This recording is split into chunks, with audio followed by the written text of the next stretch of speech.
Welcome back to the Film Tangents podcast. Bow, bow, bow, bow. Yes. Yes. Thank you for joining us. We are now fully into October. I guess last episode premiered in October as well, but Yeah. happy October, Happy October everybody. anyway. If you missed last week. Uh, yeah, I there we always do it go. with my voice, like Uh, with my mouth, and I was like, "Oh, we have, we have yeah, the we have a thing." thing for that. Yeah. Uh, Ugh. yeah, but happy October, everybody. Hope everybody's having a spooky month so far. And I know I've been enjoying it. Hope Yeah, I've you're been enjoying enjoying that fall weather, it. everybody. Unless you're somewhere warm, Yeah. Yeah. which you're shit out of luck, I But I guess. do, But I do miss when the sun would come up earlier and then set later. Like now the sun, the sun's setting right now. It's like 7. oh yeah, And before the sun wouldn't set, like during the summer, the sun doesn't set until like 8:39. mhm. And the sun would come up like at 6 in the morning. That's nice, like the Oh spring yeah, summertime is nice. And now you know, days are getting shorter, and then we're gonna have like daylight savings time, which is it's always terrible. I yeah. It's like hate dark at daylight five savings. thirty. Yeah, exactly. They just move it back, and then like you said, it's 5:30, and it's already like done, and you're like, oh, the day's done. Been working all day, another day is done. You feel miserable. Yeah, I've started the past like year or two during daylight savings time. I'll actually just start going to bed like an hour earlier and getting up an hour earlier. Yeah, Cause like if I stick to my normal sleep you'll schedule, be on like it. I'm already a night owl anyway, so I'm Yeah, like I feel like I got no daylight today. Cause yeah, I go to bed at like 1 and get up at like 9. yeah. But so then I get like only daylight during my work day and then it's dark. But you know, so I try to go to bed like, midnight during daylight savings time. That's like in November, Anyway, right? Or is it like this yeah, I month? think it's like November 2nd. I just looked it up. Ugh. Yeah. Yeah. Yeah. You look so deflated. Because I always hate it when it happens. Because then you also like that night that it happens, you always wake up like disoriented. Like, oh, like it's every time that there's daylight saving time, I'm like that Mr. Krabs meme where he's just like his eyes are just like Swirling. yeah, exactly, because it's like what happened, we've moved like time, we moved back or forwards in time, and then Yeah. for me, because I have family like overseas, it's always like a headache because then it's like, oh, now we're not in the same time. I have to remember like, oh, oh, they're sleeping over there because now we're not in the same, we're not even, it's just too much, it's too much for me. Yeah. I was there's like pros and cons because I mean during the summer it is really nice to be able to spring and summer to have, more hours of daylight. It gets dark later, but Yeah, there's also a sense like sometimes, some nights, I'll be like, all right, it's like 8 o'clock. I'd like to sit down and watch a movie, but it's like still light out, and yeah. I'm just like, ugh, You like feel like this a isn't the loser. mood. You feel sweaty. Yeah, You're like, yeah. you're like, oh, my armpits are all sweaty. I'm watching a movie in the daytime. I'm a I was thinking loser. about that today, like just the 4 seasons, and I Yeah, try to really embrace every season. Like when I was a kid, it was like I just I loved the Halloween season and then like Thanksgiving and Christmas time when I was a and kid, I everything loved else summer. could kind of fuck off. But Yeah, now I'm like I just kind of that time of year, like this time of year, October through December is still my favorite time of year, yeah. but I try to really just embrace every season, every month fully, no matter what it is. I'm with that. I like to think about it that way too. But Yeah. when I was a kid, I loved summer because growing up where I grew up, we didn't celebrate Halloween or anything like that, and we didn't Oh yeah. celebrate Thanksgiving. So we didn't have Thanksgiving, we didn't have Halloween, and we didn't really even have Christmas. We didn't have Santa Claus. Like I grew up with my experience was not the American experience, and Yeah, yeah. the only thing that we really had that I looked forward to when I was a kid was just the summer because we were just had an extended break off school. Because also in my country, like even for the winter break, we were only out of school for like 2 weeks. Mhm. If that. It was very short. It was like late November, like around the 20th, we were off school, and then we were back like the 7th of January. Like it was very quick. So I didn't even look forward to that time like that. But then the summer was always like, we're out of school, we can sleep late and play video games. Like that was like my time. Oh, yeah. Yeah, You remember how long summer felt when you were a felt like kid? forever. Holy shit. Felt like Dude, it was like forever, when you dude. would get out for summer, Yeah. It felt that like a whole last day year, of like a school, lifetime. Yeah. it And then, did. but then I remember that when it's one of those things where then you forget that the school even existed, and Right. then maybe like 2 weeks out, even as a kid, you start feeling like anxiety. Oh, You're yeah. like, the summer's almost over. Like, oh no.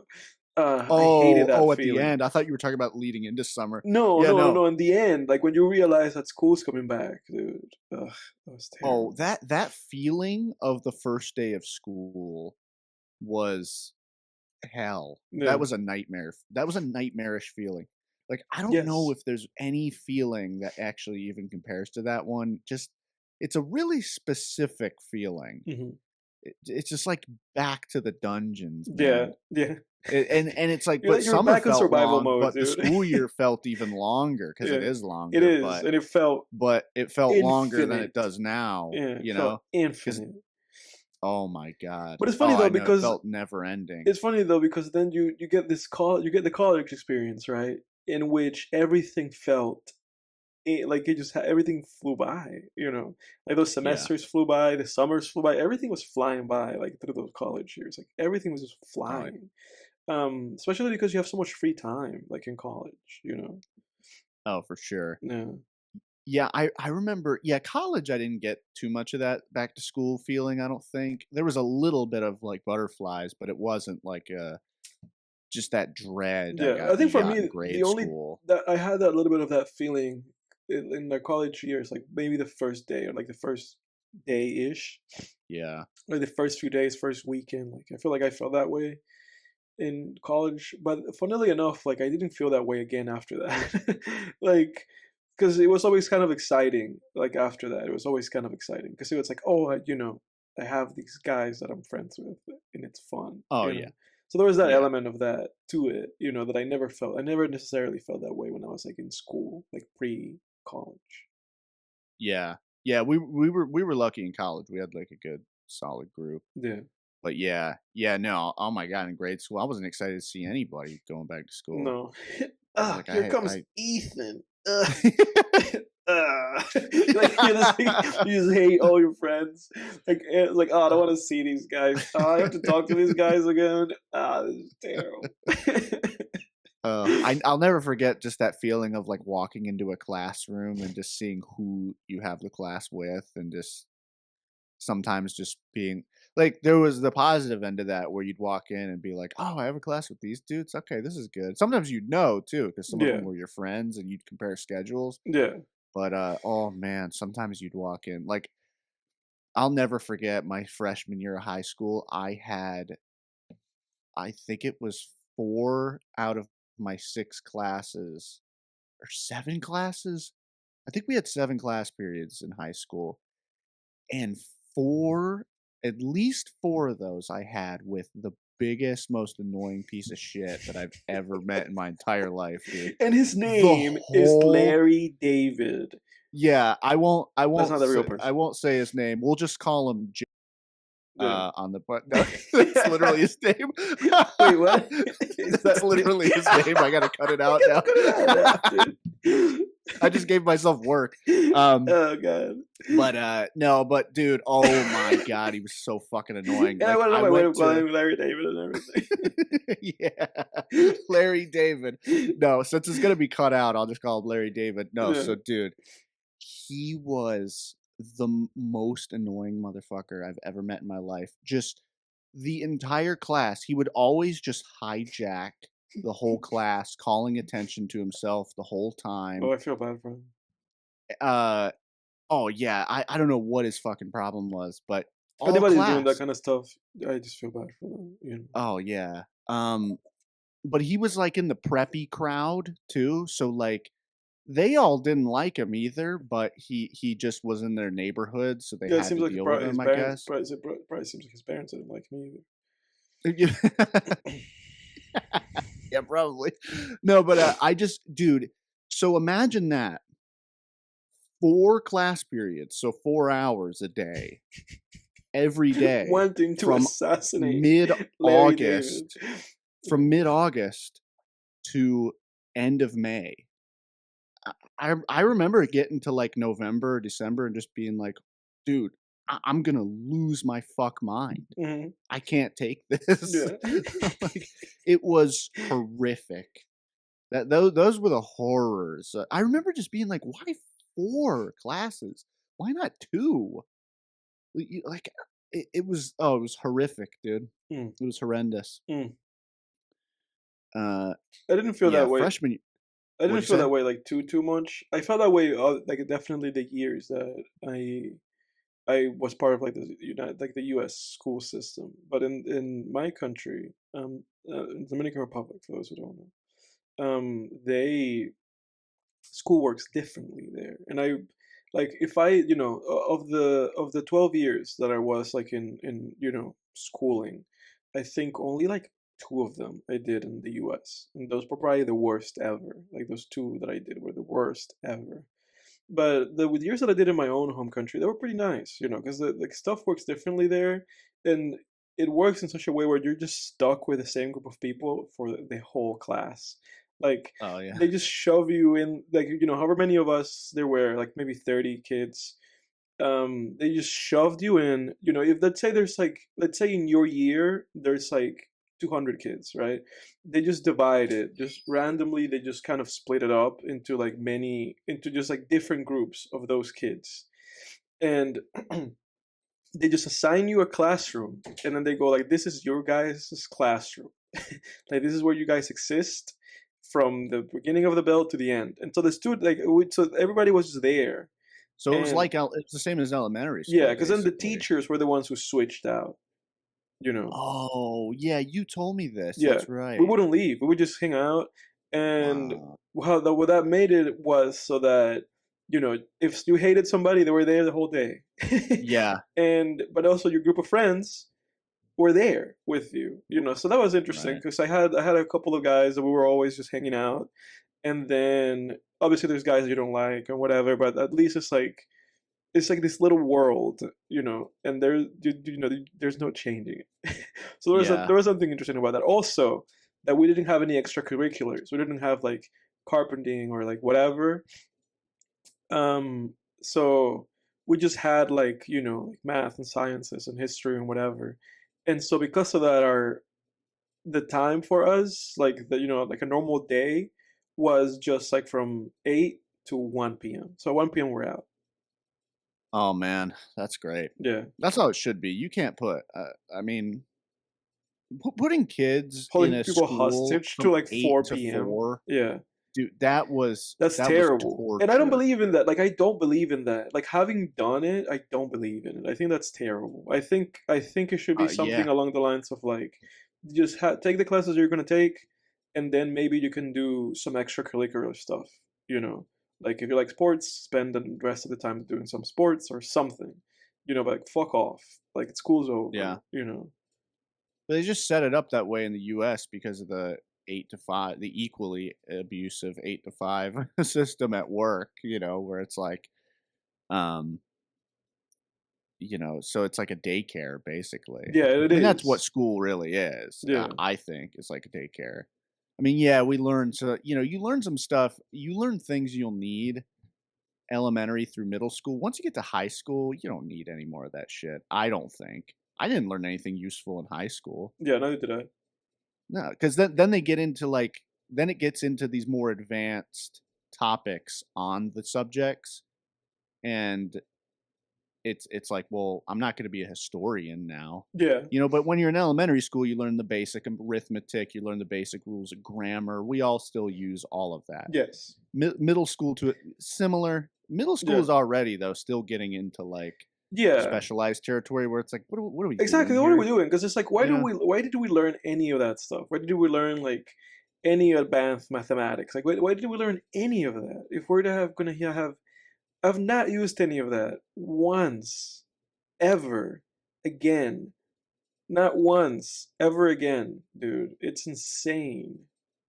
Yeah, it's just like I think it's a daycare. Yeah, it I is. think it's a It's just a daycare, fuck it's to off. keep because they can't just be like, "Oh, well, like, school's done and at when you're 12," and it's like, "Well, what do we do with these 12 to 18-year-olds?" Yeah, Like, it's they're just a gonna fuck off. It's just like you have to Yeah, go they're somewhere. You have to right, stash but you somewhere. yeah, because 'cause I'm continually, as someone in my 20s, like, throughout my 20s, I've been continually amazed by all the things that I didn't learn. I'm like, Yeah. I'm, like, doing my taxes, I'm like, "Why Exactly, did I that's never what they learn these should they should teach you taxes?" that, they should teach you that, you know? I have a theory on why they don't, though, and this might sound a little conspiratorial, but I do think there might be some truth here because schools are operated by the government. They I are. don't think they really want people I don't think they want citizens who understand, like you don't want a population that understands taxes, that understands the law. Because You think don't keep about it, people dumb. you wanna be able to prosecute Yeah. criminals easily. You Yeah, wanna but be no, but you're able you right, don't 'cause, want like people you don't want people learning how to pay less yeah. taxes, No, but you're right, 'cause like it should be ideally, it should be something where the everything is concentrated in its principal use. You know, we're gonna learn all of these things to the best of our abilities of the everyday use and knowledge that we need. And by that I mean, like, social studies and sciences and history and languages and math, right? Like, we're gonna learn all of this to a point where we are like experts at the basics of all this stuff. We know everything about this stuff, why it rains, like all these things, right? You know, and then it should be then like like social training. It should be like, let's learn how to do the taxes. Like, what do the taxes mean? Let's learn the laws of the land. Like, what does this mean? What happens if you like jaywalk, or what happens if you like punch a police officer? Like, let's right. learn What are all of your these rights things. with the police? Like, why don't they Exactly. teach Like, it should be that? They all that don't teach stuff. Then it should really Yeah. become just like how, like, let's learn the rules of this place. But they don't do any of that. It's just a bunch of Right. like time wasting. It's like, oh, let's learn geometry. Why? Why are we learning geometry? Why? it's pacifying. They just Uh, wanna it's pacification. They just wanna pacify us. uh, It's the equivalent of sticking a binky in people's mouths and just yeah, being like, "There, shut up." it's Like, that's ridiculous. what it is. We're very. I I know feel like we're I'm very. not a conspiracy I know. theorist, dude. I'm really I know not. this is getting into like. I know this is getting. So probably somebody probably listening to us is being like raising an eyebrow, like slowly, like the Rock, because this is getting into. This is getting Well, into like into it is getting into conspiracy theory, but what we're saying though, I believe it. yeah, I don't know. I mean, yeah, so like I said, I'm not big on conspiracies. I'm not a conspiracy theorist. I'm not a huge fan of them. Um, I don't believe in like chemtrails. I do believe in conspiracies in the sense of like there are people who conspire, and For sometimes sure. they operate in large groups and and I do think like obviously cover-ups exist and whether it's a corporate cover-up or a government cover-up, whatever it is. These things exist. We all know it. So there's you have to take each claim case by case. But Yeah. I think with the school thing, Teachers are underpaid. They should pay them a bunch more. well, yeah, with the school thing, I think, yeah, I don't think it's necessarily even like a massive conspiracy. I just think it's kind of I think that if you're the government, you look at the government as one entity and you're sitting there, and I'm kind of repeating myself here, but I'm just trying to outline it in a way that might make the most sense. It's like if you're the government and you are like, okay, we have a population of kids that we have to like kind of look after while their parents are working from the time they're 4 to Yeah. the time they're 18, Yeah. Yeah. we can't just make them sit there because Yeah. then they'll literally rebel and start breaking, like if Let's they made make us them sit there and stare at the yeah, wall, let's we make would them have do all like started. mind numbing activities. Yeah, and I think they I'm sure people floated those ideas of like, well, why don't we have them learn the laws, and why don't we have them learn how to do their Somebody taxes, and why then don't we have after them they learn finish that but then sentence, someone's like, "Wait a second, somebody went like, but "Hey, we're hey." the ones." Yeah. Yeah, they're like, "Wait a second, we're the ones who are gonna be prosecuting them. Why would we want them Yeah. to know that you Yeah. don't have to talk to the The police?" tricks. Yeah. You know, like, Yeah. as the government, as the federal government, and police are state government, but, you know, it trickles down. Yeah. Um I think there's ways to get around that without having to make it that. Like I feel like there's something to be said for like vocational schools. Like I feel like there's something to be said for like, okay, we're not actually gonna teach you guys anything about the world because we want to keep you dumb, you know, mhm, but let's have it so that you guys instead of persistently just like increasing the intensity of math and like all of this nonsense and making you guys have SAT tests and even making people have tests altogether or even homework, you know, that's all bullshit. Like instead of doing any of that, you know, why not when people have gotten to like a proficiency level of understanding math and sciences and mathematics and languages and whatever, like why mm, not then just say like, hey, pick stuff to do, you know, and just give people like a list of like 100 things, you know, carpentry and painting and sports, you know, anything. It's like, you know, mechanics, like how to fix cars and like anything that anybody can do, you know, that is like practical, you know, woodworking or plumbing or like even firefighting, like anything, you know, and then just make it so that those people go and do those things, you know, yeah. and then they just say like, "Hey, just pick two," and then you spend half the day learning one, and then you spend half the day learning another one. You know, and then if you feel like that's really not to your interest, switch them out and do different things. I feel like it should be that. You know, I feel like that should It be it. Oh, yeah. I totally agree with you, 'cause Yeah, he that gets to the root of the problem of school. What school was the problem with school for me was it made everything, including the things I was actually kind of interested in, boring. yeah, 100%. I used to like history.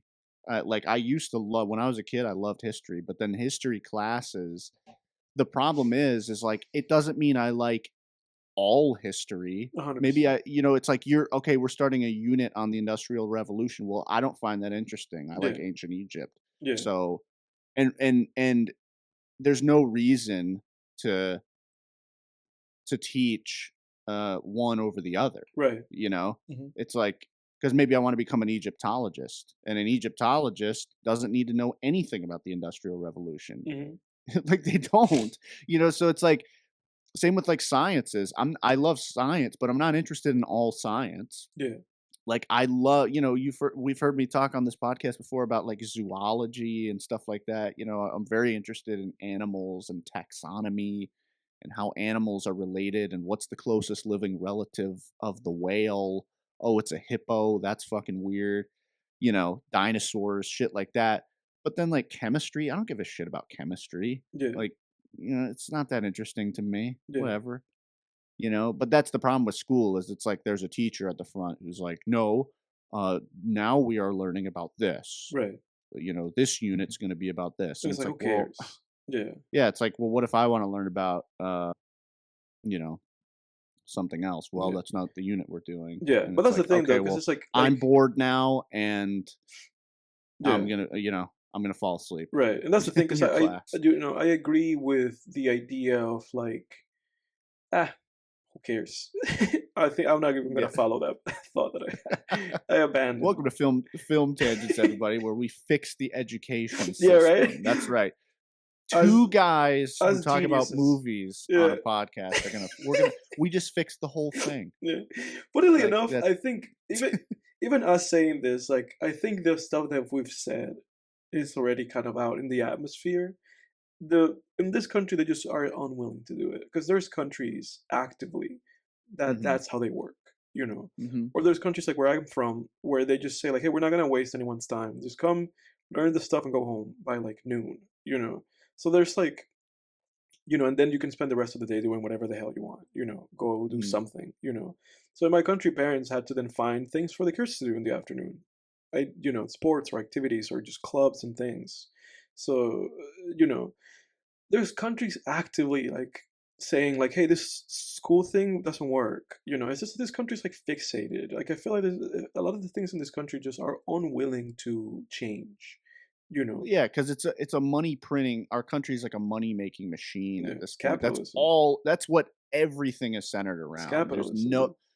Yeah, that's all it is, and I love capitalism, but in the sense that I think it seems to be the best economic system, but it's like when everything is centered around money and profit, It's re- everything, and it it's nothing it's to it's everything else crude. be damned, Yeah, because it's like the reason we can't do what they did in the DR is yeah. because Or a bunch of we European must keep countries. employees Yeah, from 8 to 5, so therefore their kids have to be in school yeah. during that time too, and It's all a it's mess. just like, we can't leave 12-year-olds at home Yeah, alone from 1 to 5. We just can't do it. yeah, 5:30, given rush hour traffic. yeah. Everything's a fucking money-making machine. I mean, dude, I was, this I'm about to have steam coming out of my ears I know talking that's about why I this, but abandoned dude, like my previous thought. I was like, I'm not even going to do it.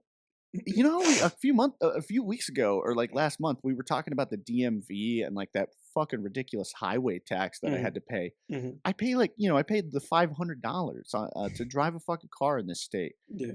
And then the next day, I get on the highway and I'm reminded there's 4 lanes. 2 of them Or like the are ones you have to pay for. NC Quick Yeah, you Pass. have to pay And for I'm them. like, "What the fuck? Yeah, I just paid to use this highway. yeah, Open up the lanes. yes, Open them up."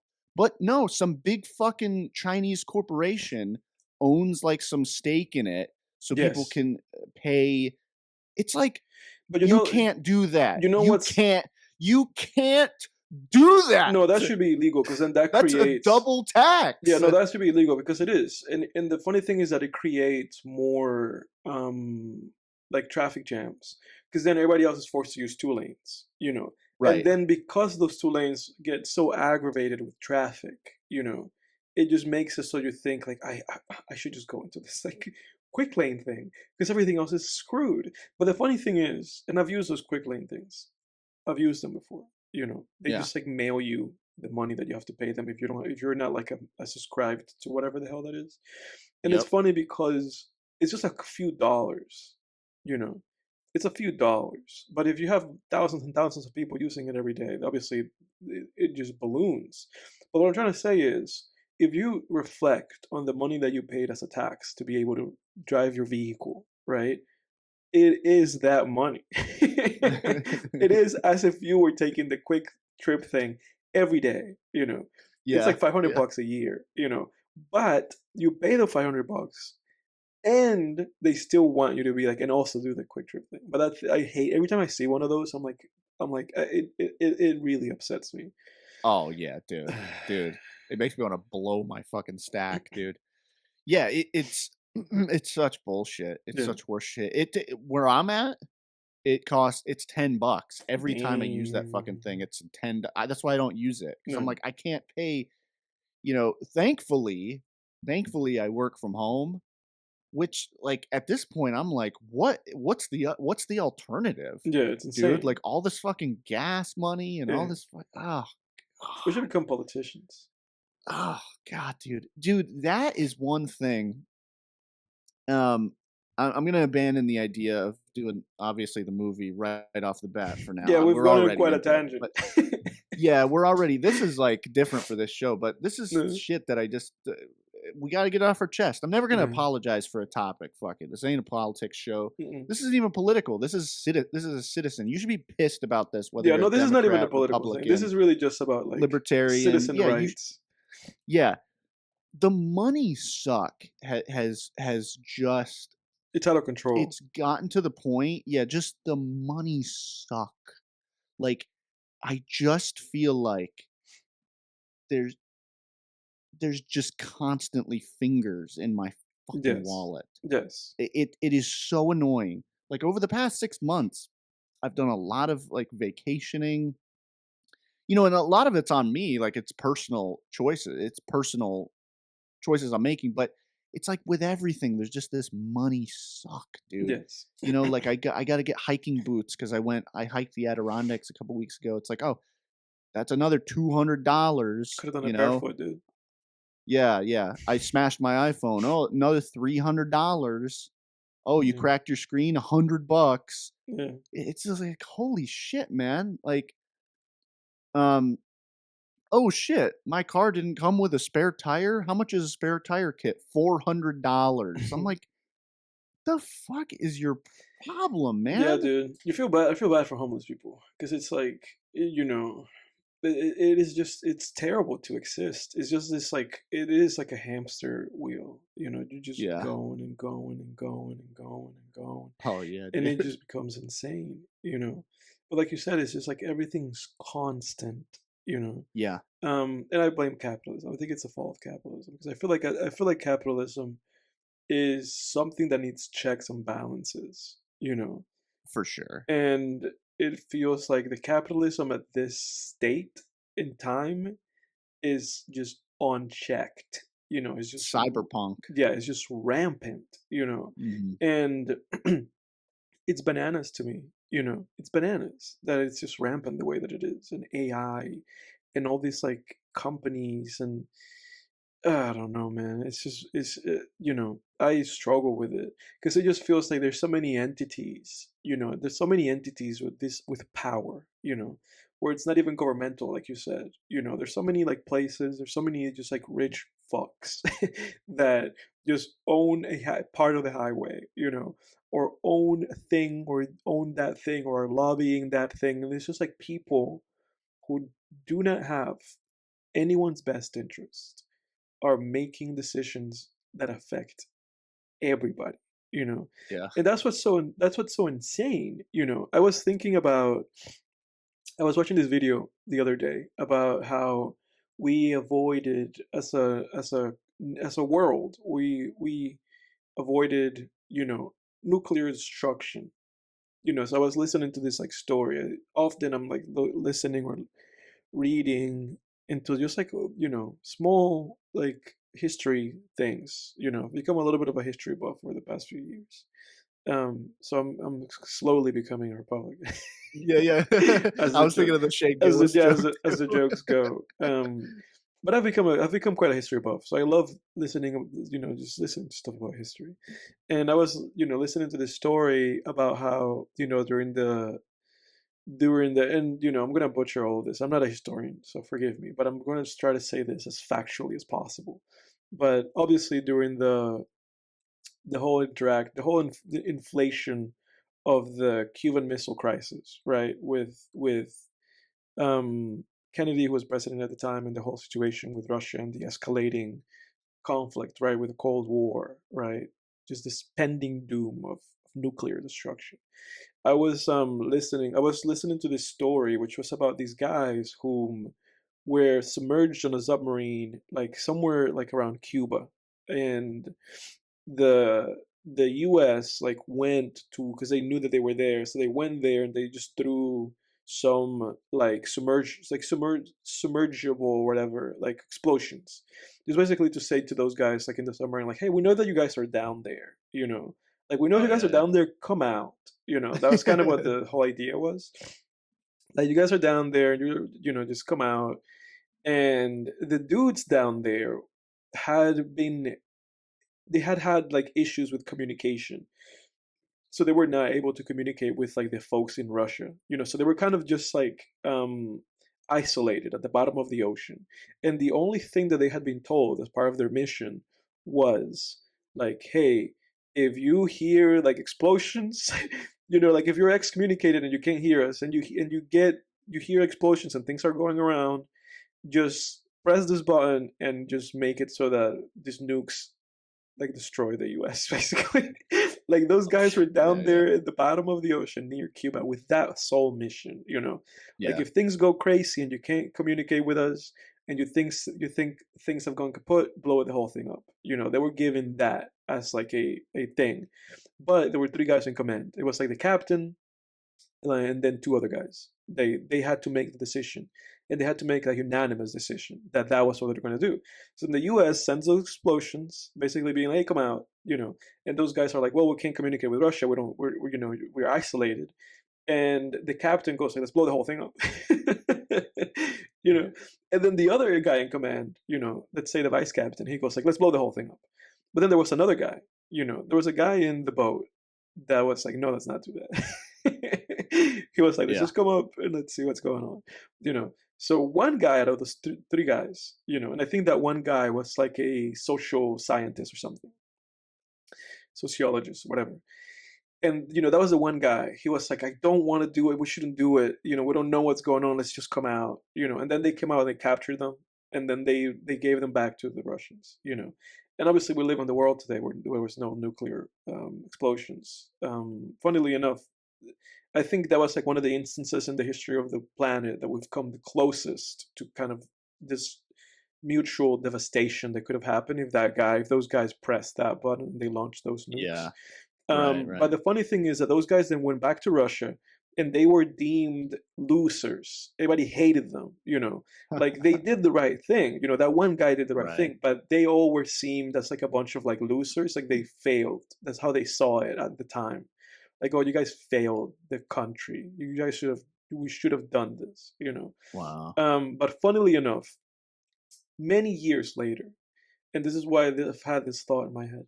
Many years later, that guy was like awarded a medal. The guy that decided not to launch the nukes, he was awarded a medal, and it was called something along the lines of like, a medal awarded to the future preservationist of humanity.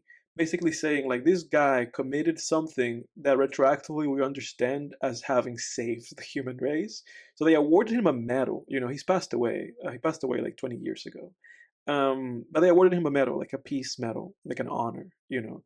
And it's fascinating to me because it feels like people like that guy are like few and far between. All the Hmm. people that we have in positions that have access to humongous power are those two other guys that are just eager, being like, yes, let's blow the whole thing up.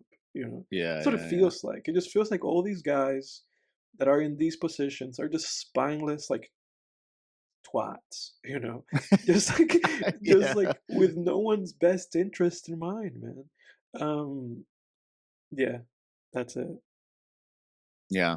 Well, the Cuban Missile Crisis, as explained by Edward. Yeah, or I an love it. episode, an episode of the Cuban Missile Crisis, anyway. Yeah. Yeah. Yeah. Yeah. I agree with you. That's how it seems. Seems like everybody's just kind of trying to, whether it's like politicians or big corporate guys, they're just kind of, it's like those guys, they're just trying to save their jobs. Yeah, They're like, oh, well, what's going to look good to my superiors? right. And that's what's Yeah. that's what's such a shame to me. And I know that it's one of those things, right, of like pointing a finger. It's like, oh, what would you have done? And during World War II, if you were in Germany, it's like you would have just been one of the guys sitting quietly, Hmm. just eating your potatoes. And it's like that's the sad thing about humanity that most of the time that's true, you know. But it's like there's always those folks, right?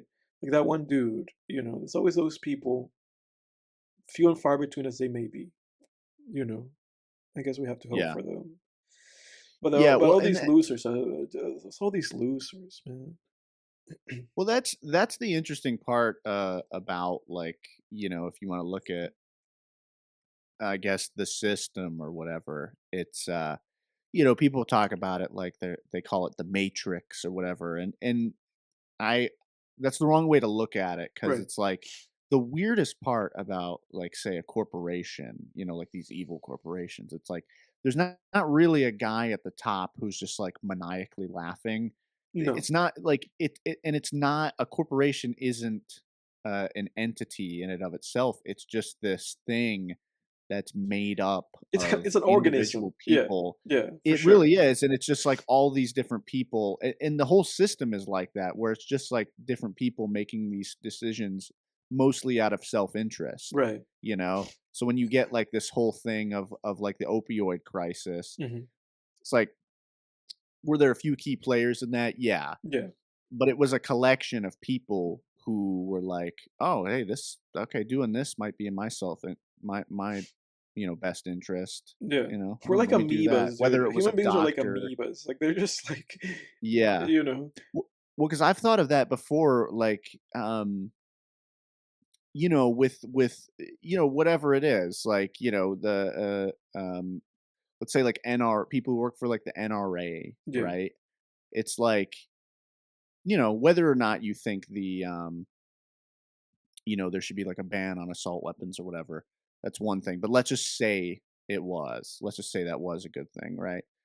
Um, it's like you look at there are people within the NRA who have families.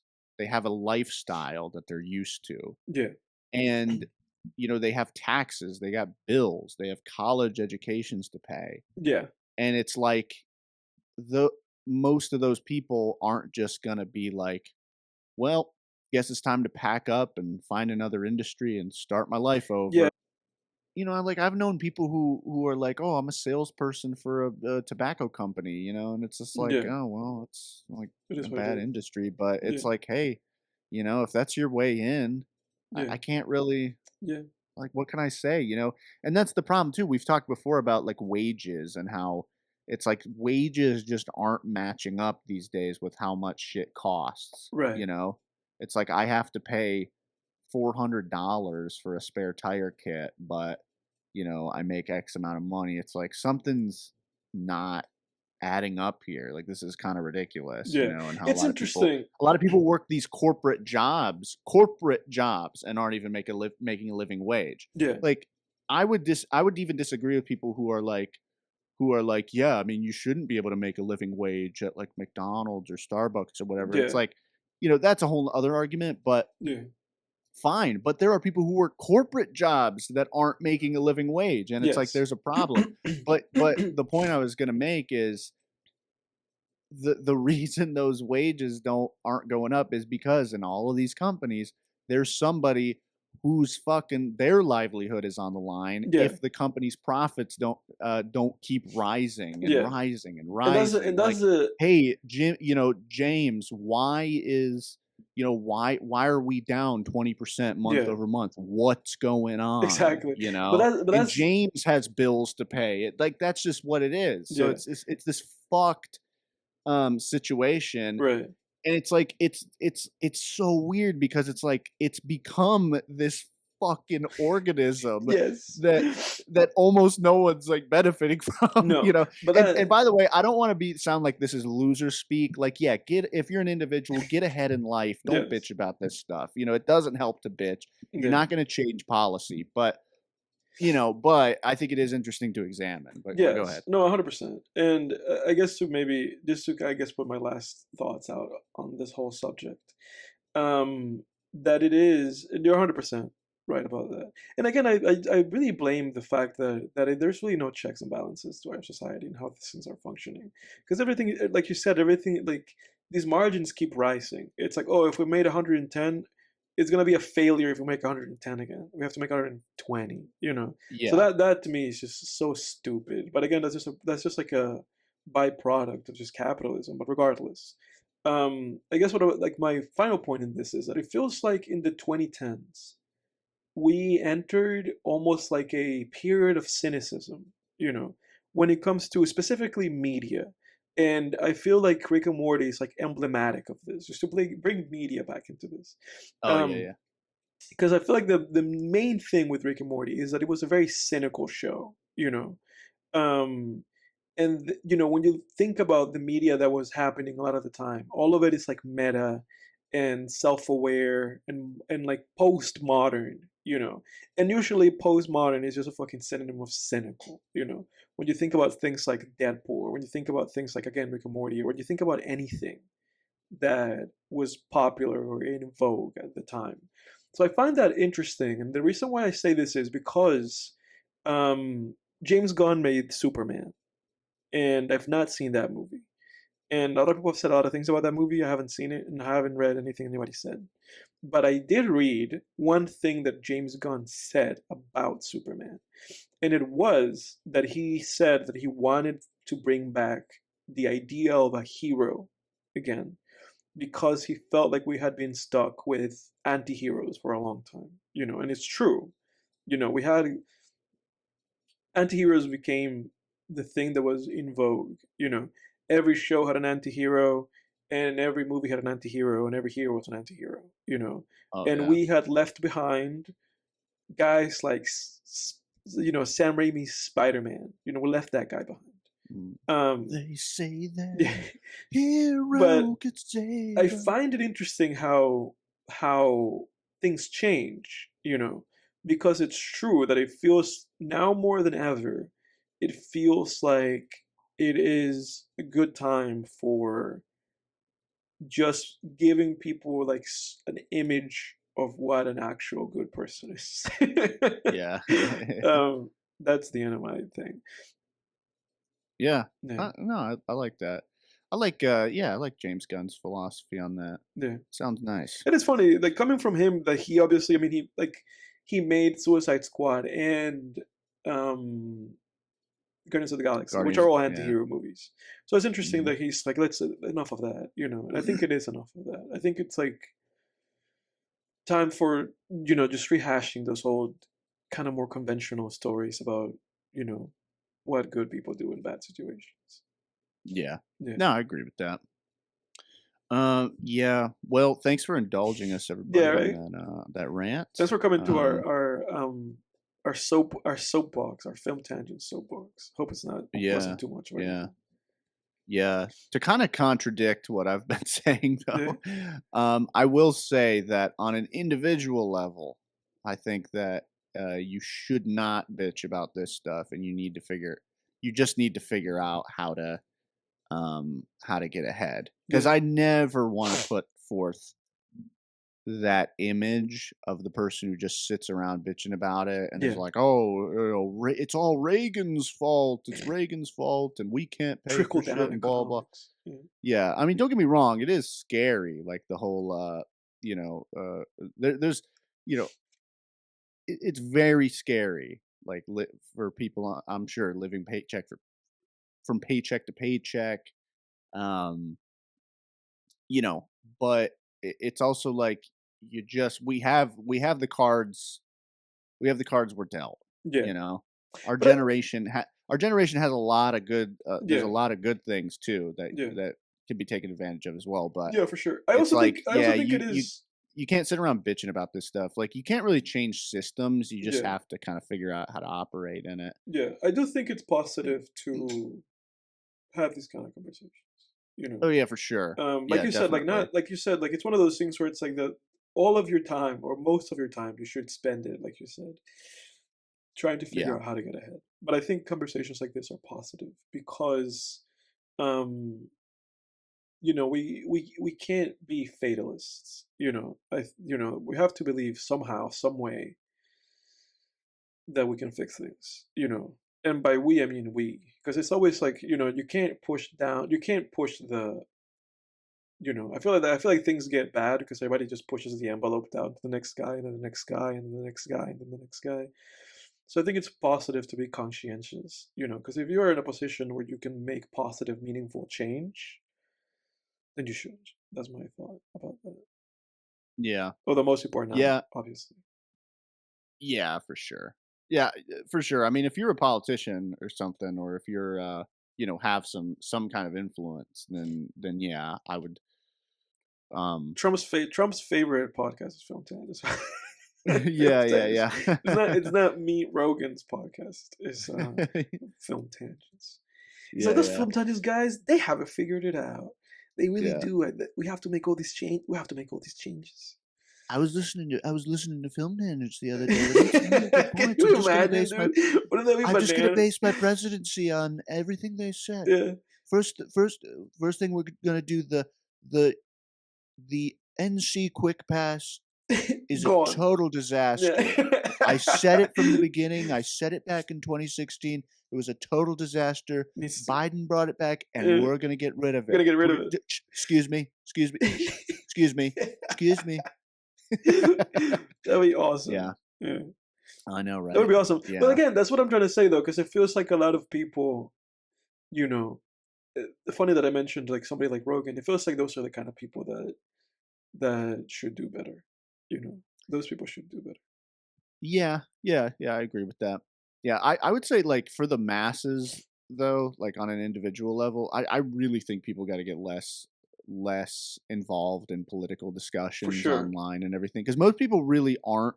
If you're a political activist and you really do go out and actually do things and That's move the great. Good needle, for you. that's Yeah. fine. But I'm talking about the people who spend time Just on like Facebook arguing about writing it. paragraphs. Yeah, that's Yeah, meaningless. just Don't do yeah, that. you gotta stop. Yeah, you Yeah. gotta stop with that. And it's like, feel free. Most people aren't going to take this advice, by the No. way.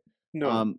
Because and this kind of leads me into a I'm not gonna take concept this that advice, dude. I'm gonna get on Facebook right after this show, and I'm gonna like rant for like hours. I'm gonna go on Facebook Live but and as an Instagram. individual, like, you really just need to figure out how you're going to operate. Don't really worry about the system because you can't change it. You gotta you just gotta figure out, like, how am I gonna make more money? Yeah, I think it's bullshit. I don't think everybody needs to suddenly become some kind of corporate climber just to make ends meet. But you know, if you're on an individual level, it's like, if that's what you got to do, then go do it, yeah, and don't complain about the system. You can't change it. Even through voting. I know people talk about voting, yeah, but you only have one vote. yeah, You know, yeah, and who knows if you're voting for the right thing, for the changes you actually want. Who yeah, knows, even if your vote, who you vote for to win, or the policies you vote in, um who even knows if those are gonna either pan out or even lead to the changes that you actually want. So yeah. but yeah, most people really aren't, they're not gonna really, most people aren't gonna take that No, advice, though. we're just amoebas, dude. We're all just amoebas. This Yeah. existence is nothing but a tear that dropped from the eye of a giant, Yeah. and we're in that tear. We're just slowly going down. And Dude, I thought we lived on the back of a turtle, no, on a dude, flat disc on the back of a turtle. no, Isn't dude, that we're what we just a live little on? tear. And in the life of that giant, that tear hit the ground, and it was nothing but like a second. But it's been eons of time for us. Is we're, s- that is we're that still Norse going through. mythology? What's that? I don't know what that is. I'm making shit up. Oh I don't shit, know what that's that is. your That's my mythology, dude. mythology. Yeah. Everybody keep going out there. If the only thing, the only thing that you should have taken from this past like 50 plus minutes of rambling is like and subscribe to the channel. Mhm. A new episode every Monday. On Tuesdays, an Apple podcast. Um, and become a member and give us money. That's it. That is That's correct. it. That's all you should have taken from this. Give us money and fund our lives and our resources. Yes. Edward, what you got for this week, man? I wanted to talk about Ridley Scott. Did you hear about this? Did you hear about what he said? No. So old Ridley came out as he does. It's funny because we've talked about Ridley Scott many times on this show because he keeps going, even though he maybe should have retired, but he keeps going. And he came out and he said this, and I quote: he said, this is when talking about mother movies. He said, mother movies are shit. And he says that he just watches his own movies nowadays. And he said about his own movies, they are really good and also they don't age. What a legend. And then, dude, I saw this somebody um somebody kind of commented on this, and they said, I watched Alien with his commentary last night, and every other scene he said something along the lines of, damn, that's good. Or it hasn't aged at all. and it just and I just nodded in agreement every time. So basically, seemingly if you listen to Ridley Scott commentary, it's just him in awe. He's just a fart sniffer, Yeah, it's just him sniffing his own in farts. awe of his own excellence of his Yeah. movies. Good for Ridley Scott, I guess. Um, To be that proud of your work, that's pretty. yeah, right, Hey, dude. Like they're really good good for and they him, haven't dude. aged at all. And Yeah. to be honest, the movies like his classics, right? Blade Runner and Alien, um, not Gladiator, but Blade Runner and Alien for sure. I agree with him 100%. Oh yeah. Did you say not Gladiator? Not Gladiator. But Gladiator's I fantastic. don't like Gladiator. I don't What? really vibe with it. I watched Gladiator. I've Are you watched Gladiator a shitting me? couple times. I have it like at a 6 out of 10. What? Gladiator's You're out of your okay. mind. No, I'm not even lying, dude. Oh, Gladiator's you're out of your okay. mind. It's a 9 out of 10. No, that's a 9 out of 10 for you? Oh, yeah, Really? 100%. Oh, That dude, was a I fantastic didn't know you revenge liked Ridley film. like that, dude. I didn't know you were a Ridley Oh my Scott god. fanboy. No, I don't give a shit about Ridley Scott, but, I mean, he's made a lot of bad movies too, but I mean, I do. I love Alien and I love, Blade I Blade Runner? like Blade Runner. I No, love Blade Blade Runner is Runner. like a No, 7 to Blade Runner me. is Like, Blade Runner's alright. fantastic. It's I don't know about fantastic. Yeah, Blade Runner's good. I'm Wait, on what do I have Blade Letterboxd. Runner I'm at? looking up Gladiator just to make sure. Yes, I have it at a 6. I had to make sure. It's like there's no way I have that higher than a 6. And you do have it No, at a 9. dude. Holy shit. It's great, man. It's It's a great alright. epic revenge film, man. Oh, man, excellent action sequences, fantastic performance from Russell Crowe Yeah. and, Joaquin as a great Joaquin villain, is Joaquin okay. Phoenix. Joaquin's What? alright. He's Everybody alright. roast Edward in the He's comments. alright in that movie. This Look, is insane. And if dude, I have to listen to this sober too. I'm yeah, doing sober October. I'm Uh, not doing sober and nothing. I gotta listen to this nonsense I'm drinking my long with drink right now. I'm not doing sober nothing, dude. Um, no, dude. I think. Look, let's disagree in the comments. Anybody listening that feels like they have the audacity, anybody listening that has the audacity to disagree with everything I say in this podcast is law. Anything yeah. I say in this podcast is the rule of the land. If anybody has the audacity to disagree, give me your take. What are the top 3 Ridley Scott movies? To me, it's Alien. Alien's number 1, bar none. Alien. Alien's incredible. I saw Alien on, I think I saw like a 70 or 35 millimeter print of Alien. My God, man. To this Mhm. day, to this day, and I think I've said this to you before, the most just gorgeous looking movie I've ever seen. That was incredible watching that movie. Probably Um, the greatest production design of any yes, movie yeah. maybe ever. And I have that at a 9 out of 10. It probably should be a 10, but I have that at a 9 To out of take 10. the Yeah, to take those H.R. Giger paintings and actually put them in 3 dimensions on film was unreal. Unreal. Like, to actually make that into and that's rare. I mean, imagine that with, like, other great artists, just being like, "Oh, Picasso paintings, let's put that in 3 dimensions, make that into a fucking set," Yeah. you know? Insane. Insane. I mean, the movie is gorgeous, and the acting in that movie is incredible. The horror elements of that movie is incredible, like how it's lit, how like you said, how it's designed. You're always looking for that xenomorph everywhere. The design itself is like, it just looks everything looks like that thing. So you're always like the movie just creates this paranoia. Yeah, Um, because yeah, you're right, it camouflages with it everything. camouflages with You everything. don't realize it's been moving Hmm. either until, like, 5 seconds after, and then you're like, Hmm. "Oh, that's been moving there the whole time, and Yeah, it's the it's xenomorph." beautiful. It's just a beautiful movie. He was on something else when he made that movie, but Alien, I think that's the best Ridley Scott movie ever. Then it's Blade Runner for me. It's not even close. Blade Runner is not even close, but Blade Runner is second. I have Blade Runner as an 8 out of 10. I think it's an incredible movie. I also think it's gorgeous. I think the both of those movies are really beautiful. And then third for me is Thelma and Louise. That's my top 3. That's my top 3 Ridley Scott movies. I haven't seen Not Thelma and not Louise. Gladiator. Not So Gladiator. wait, Thelma and Louise, what's this about? So if Do, anybody do, has the do. audacity, if anybody, Thelma and Louise is great, dude. It's just kind of like a Oh, it looks good. yeah. It's just a fun movie. It's like a drama, like crime thriller, like just road adventure movie with these 2 ladies, man. And it's Susan Sarandon and Gina Davis. Great movie. Yeah. Super fun. So if anybody disagrees, if anybody has anything to say positive about Gladiator, leave it in the comments, and I'll fight you. Dude, what happened to Gina I Davis? don't know. She was, like, Beetlejuice, she was in, The Fly. Watched a lot of movies with her growing up, Though she wasn't Blink but, Twice recently.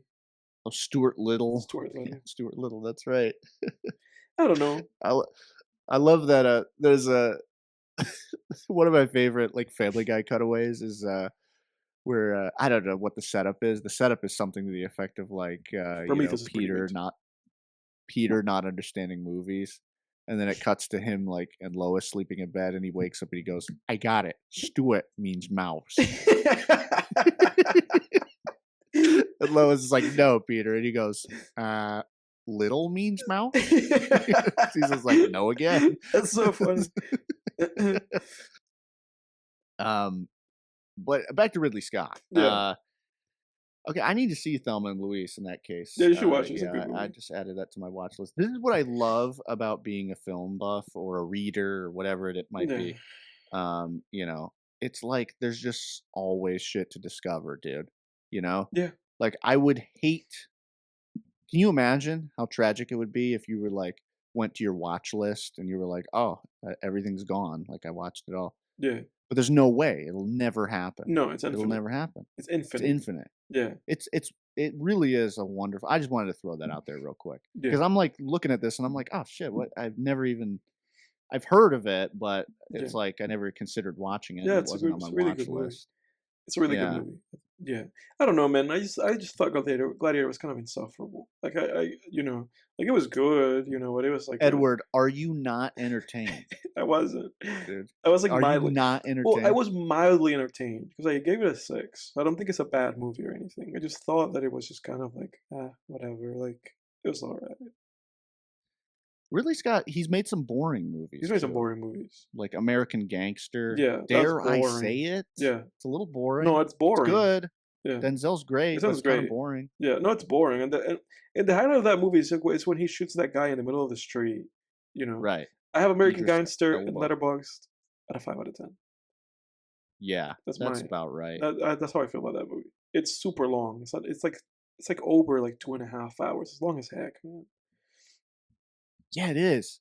And it has this weirdly, like, perfect fake ending Mhm. where he's outside the church and there's Amazing Grace playing and he gets Yeah. arrested. But then it cuts and it's like he's in an interrogation Keeps room and the going. detective's like, "Yeah, we have evidence that you're one of the biggest narcotics." We And it's like, what the fuck? I thought it was done. That was like a perfect ending. No, What the hell? he played his hand too much. I do wanna watch that movie, though. I think those Alien movies that he's made are pretty good. Like, I don't feel negative about Alien Covenant or about Prometheus. Like, I actually like Yeah, those movies. They're fun movies. me too. He was onto something with He those. was onto something, and they look good. They look good and they're fun. I watched Covenant in theaters. That was fun. Um, Go ahead. He kinda created I watched Covered in theaters too, Yeah. just not with you, thankfully, Oh no, I was there. because you don't like Gladiator, enough. No, No, dude, I was there. but, yeah, you were there. You were crinkling popcorn behind me. No, dude, I'm No, like Mr. Poopy Butthole. You just don't remember me, but I was there. yeah, yeah, there's false memories. Um, no, he kinda created a weird, like, almost a new subgenre with Prometheus and Alien Covenant, where it was like those themes that he was exploring, the themes of biogenesis or abiogenesis, coupling that with mythological creation, Mhm. creation myths from Yeah. mythology Yes. was really interesting. And then even coupling that with Renaissance themes of like classical music and composition and all that kind of stuff Yes. and then actually coupling that too with the creation of things like AI. It was all Mhm. about creation, but he Mhm. brought all of these aspects of creation in with the creation myths and it was really oddly those movies are really They transcendent are. They're in really that cool. way. Yeah. They're really cool, and Yeah, they're really like you said, they're really thought provoking. And I thought he did good. Like to me, that was like him, like kind of like having a little bit of a resurgence with Prometheus and Alien Covenant. I think he kind of lost his step again, like when he like because then he made like House of. He's been on a downtrend again. Like he's been just making a bunch of like slop. But I do want to see that movie, The Last Duel, with I think I it's like haven't what seen is it. it, Ben Affleck? Is it Ben Affleck and Matt Damon It's Matt Damon, and yeah, Adam Driver? Yeah, and Ben the Affleck's other in it. guy. Yeah, yeah. But I want to see that movie, The Last Duel. I've wanted to see the movie for a while. Because the movie was actually based on a thing that happened. Like I heard about the story, I heard about like the real life thing that happened that inspired this movie, and then I was like, oh, they made a movie about that. Really, Scott made a movie. And not only that, I've heard the movie's like really good, and it just went under the radar. Nobody cared, but I want to watch Yeah, it. Yeah, yeah, I this was not on my radar. I have seen the poster for this. yeah, I heard it's really good. I want to check it Did you out for see sure. Napoleon? No, I want to. Napoleon wasn't bad. People kinda, hated on it. I thought it was good. Yeah, I want People to. people got all, their pants in a twist over, Historical facts and stuff. yeah, and it's Yeah, like, I mean, I get it if you're all into that, but, for me, I don't I don't care about that. study that time of historical period. I Yeah. don't really know too much about Napoleon and all No, I that, so studied a lot about Napoleon. Like last year, I got really into him, and I was like, mhm. I spent like hours just like studying like what he was doing and stuff in his life. The most fascinating thing about him is that like when he lost everything. Like after he became like the emperor or whatever, like he lost everything, and then they like exiled him, and then he came back, Yeah, yeah. and then he became the emperor again. And that's the coolest thing about him. He just Oh, yeah. refused to go away, but I don't care about the historical stuff with that stuff too much. I just want to see Joaquin be Napoleon. So that's in my watch list for sure. Especially because it's been confirmed, funnily enough, that PTA like wrote for that movie. Like he did like revisions. He like wrote some stuff for it. So Oh, that excites me really? even more to check it out. Oh, you know what? I could see that now that you say that, dude. Because there's Yeah. some scenes in that movie that feel like Phantom Thread, honestly. Yes. He has like uncredited writing. Paid, I believe, uncredited writing for Oh, Napoleon. wow. That I think Oh, that blows my Joaquin mind, dude. I think it was like Joaquin that was like, "Hey, you need to give Paul the script and let him do some work." So he That's brought awesome. Paul PTA in to do some like uncredited writing. And there's some other movie, I forget which one it is. I think it's like a maybe a Spielberg movie that he also did writing for. I forget which movies he wrote for, but he wrote for like a two recent movies. Wow. Yeah. Wow, that's really interesting. Yeah, right. I now that you said that, I can't unsee it now Yeah, no, 'cause, that excites me to watch it, just knowing that, especially that you said it clicked for you, that it was like, oh yeah, that kind of seemed familiar. there's so many Paul Thomas Anderson-esque scenes in Yeah. that movie. They're flooding back now. Yeah. No, it was good. I really enjoyed Napoleon. I really think people just got Oh, dude, in. he said he wrote on Napoleon and Killers of the Flower Moon, Oh, the I still haven't seen that one. Scorsese movie. I still need I to need to see see that. that movie. I like need to see that movie. I Um, avoid these, like, 4-hour movies, though. yeah, That's the problem. but I need Just to. like, It's one of ugh. those movies though that it's like it's so much. There's so much great praise. DiCaprio Mm, and De Niro and Scorsese. It's like, oh, you gotta see it, you know. yeah. Especially again knowing that PTA like wrote for it, and I think that's where he got Leo. Like I think through writing on that, that's where he got Leo to be on One Battle After Another, which I haven't seen, unfortunately. Oh, you didn't go see it? No, it goes. I've been like insanely busy. I couldn't go see it. Oh, damn, I was looking forward to your review, dude. No, You failed me. I know. I'm sorry. You failed. No, well, I'm still looking forward to it, I guess, but, yeah, I mean, I need to see that too, but, Hopefully, like I won't. I don't think I'll be able to see it until like next week. Maybe. Hopefully, it's still like on IMAX by then. Otherwise, I'll just see it on VOD when it comes out. So people are raving over that movie. yeah, it's the movie of the year in terms of like critical reception. It's the movie of the year. Like it's the highest rated movie so far. It's Oh, the dude, it's the Oppenheimer of this year. It was Oppenheimer when it came out, like on Letterboxd and everything was like the highest rated movie. oh, hell yeah. But that the Rock movie's out. The Smashing Machine is out. Yeah, I wanna see that. Yeah. I definitely wanna see that. And because That looks the pretty Safdie good. brothers are pulling a Coen brothers, and they're working separately. Because Yeah. then the other Safdie, the movie that he made, Marty Supreme with Timothy Chalamet, premiered on New York. But that's not coming out until December, like late December, I'm pretty sure. Looks like Smashing Machine it's got a 72 on Rotten It's got some mixed Tomatoes. reviews. So, People have a mixed yeah, opinion of it. I want to see. I yeah. mean, we're gonna see it anyway. Yeah, I'm not too surprised by that. Mm. Like, seeing the trailers and seeing The Rock in Yeah, when we this talked about it getup, then, you know, and I was like, "Something's fishy here." yeah. Like, I just knew that this isn't gonna be some kind of, like, Raging Bull classic or anything. Right. Yeah. So I don't. Rocky. I mean, we talked about the trailer here on the show, and even then, we're just kind of like, it seems like it could be okay. Ugh, excuse me. Yeah.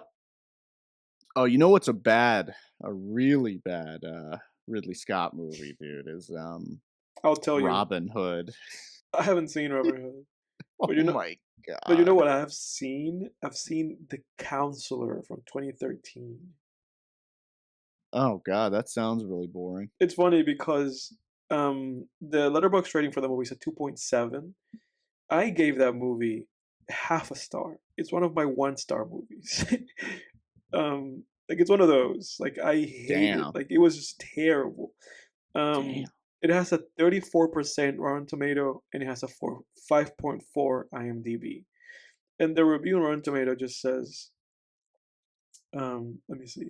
Is it here? It says the counselor raises expectations with its talented cast and creative crew, then subverts them with a wordy and clumsy suspense thriller that's mercilessly short on suspense or thrills. It was just super boring, dude. Like that movie is like it's a 2 hour long movie and it's super boring.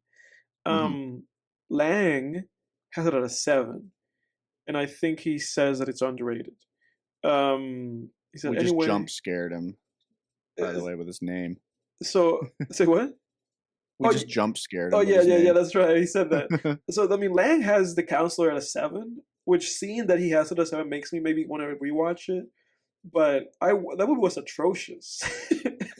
It was atrocious. So I don't know. We'll see. I haven't seen that one, thankfully. I don't know, maybe I'm curious. But, I wouldn't watch it if I was you. Don't waste your time. if Watch I watch. was you, Yeah. Watch. I would Robin Hood, oh my god, I just remember, like, just passing the hell out No, during dude, that if you're movie. gonna like spend time on the release coming, watch Thelma and Louise or something. Don't watch The Yeah, Counselor. yeah, for sure, it's not gonna be a just that title alone is like, Yeah, "What dude, it's the" terrible. It's a terrible movie, Oh, and it's just yeah, terrible in the Robin worst Hood way because it's not even terrible like fun. It's just terrible like mm. comatose, like just painful, like boring. That seems like Ridley Scott has the boring bone, He does though, have the because he boring he bone. seems to have a knack for making boring movies. Yeah. I Um, don't know how he didn't say about his own movies. Sometimes they put me to sleep. So so my yeah. movies are so good that I wake up the next day and I feel refreshed. Like, no, Robin Hood was like watching paint dry. I mean, I remember just being like, "Oh my god." Yeah, Like, I think I was, like, 12 or something when I sat down to watch that, and yeah. I was like, "Oh, this will be cool, like, a thief ripping off kings or something, this will be great," and I was like, "Oh With my Russell god." Crowe. Oh god, I couldn't tell you a single thing that happened in that movie. And then Damn. another one, I forgot about this, Hannibal, He the did make movie, Hannibal. Yeah. the second Silence of the Lambs, that movie's a piece of shit. That movie is shite, dude. The best part of that, That there's some good movie's a scenes. piece of It shit. is. There are a couple great scenes in that movie Yeah. between, like, because you've got obviously Anthony Hopkins is great as Hannibal, so you got a couple good scenes in that movie with him. And then, Gary Oldman, who plays Mason Verger, the villain of that movie, Dude, I gotta read is phenomenal. the tagline for that movie. It says his genius undeniable, his evil unspeakable, his name Hannibal. Oh, yeah. I've heard that before. Yeah, yeah. They were just like, "Bull, Yeah. bull, let's put" Oh my god. Uh, His his Hannibal. Hannibal. His can his yeah, his appetite cannibal. That would Cannibal. have been better. Uh, how silly. His cannibal unspeakable, his speakable Hannibal. Hannibal. His his And it's just Hannibal is Bear as the comedian. unfathomable, is unfathomable, speakable. Do it. No, but Gary Oldman rocks that movie, dude. Really? He's great. Oh yeah, he plays. Have you seen him in that movie too? In that makeup? In Hannibal? Yeah, No, I've not seen as that movie. Mason Verger. Look up Mason Verger Hannibal right now. Okay. There will Mason. be Michael Pitt plays him in the show, but you'll probably recognize it. He looks really fucked up in the movie. Oh my He's a god. victim of Okay. yeah, I clicked out of that immediately. I don't want to see and they made him look like downright beautiful by comparison in the show. that. I don't Like they want to just see that. put like a little bit of like a like they just made it they made it look like he like got hit over the mouth with like a hot frying pan. Like Mhm. that's what he looks like in the show. And then in the movie, he looks like a chimp attack victim, Yeah, that looks basically. terrible. I didn't want to see that. Yeah, sorry, but Ugh. but they no, but and he's Gary Oldman's incredible in that movie. Like Mm. he does that whole Gary Oldman thing where he's like, "Ah, Carlo, get Hannibal over here," Yeah. like we gotta get him. I want to feed him to my pigs. Like he's a good villain. It's a good concept. Yeah. Because he's basically a wealthy he's a wealthy child molester who like bought off the courts and like got away with it, and then this is his backstory, and then but he had the court appointed therapy under Hannibal, and Hannibal finds him, so rude and like repulsive. So he gives him psychedelics and tells him like cut off your own face, Ooh. basically, and then feed it to the dogs. So that's what he did. And yeah, and then he like snaps his neck too. So he puts him in a wheelchair as like salt in the wound. And so then after the events of Silence of the Lambs, Hannibal escapes obviously at the climax of that movie. And so Mason Verger, his whole thing is like, well, I want to.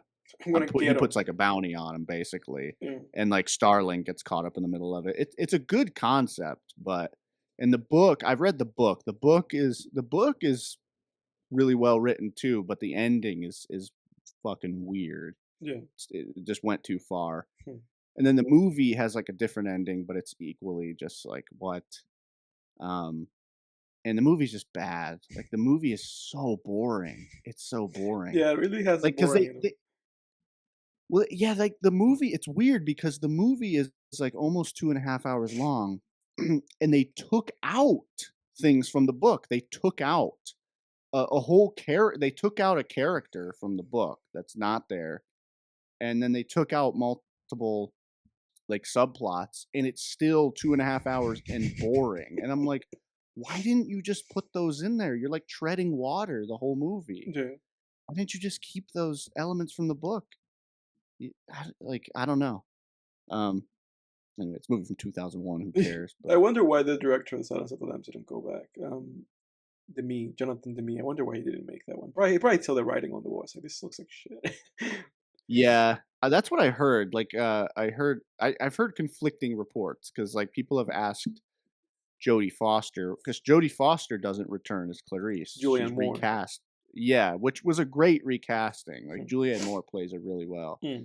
I mean, I hate recasting in general, but I don't think anyone likes recasting. But Julianne Moore did a really good job. But Jodie Foster has said that she was busy with something like a different project at the time. Mhm. But then I've also heard other stories that were like, she read the synopsis of the book and was like, "What the fuck," you know. Yeah. um, Well, they got Anthony Hopkins to come back. yeah, but I will say the TV show Hannibal adapts the book Hmm. excellently. Wow. So yeah, That much took a better. year off of how long it'll take me to watch. Oh, perfect. Yeah. It was Yeah. like 11 years. Now it's down to like Now it's 9 10. years.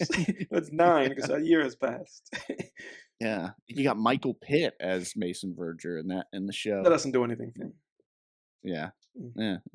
I might have Oh, added a funny year. games. No. Okay. That's another year. It's like Yeah, anything I say. yeah. That's a year. Anyway. Oh, you know what else is kind of a boring movie? Black Hawk Down. I haven't seen that, but I Mm. want to. It's on my watch list. I remember watching it again. I watched it as a teenager, so I don't remember it being as egregiously boring as Robin Robin Hood, Hood? but it again was just kind of like, just felt myself. It was like paint, watching paint dry. Yeah. Well, what do you say we get into our recaps and then we can get into the Dude, this is like film of old the time. This is week? like old time film tangents, dude. Where we Yeah, I put the know, movie at right? the end. It Yeah, kind of happened like naturally this episode. yeah. Well, I'll be very short because I've only listened to one band since we spoke about this last week.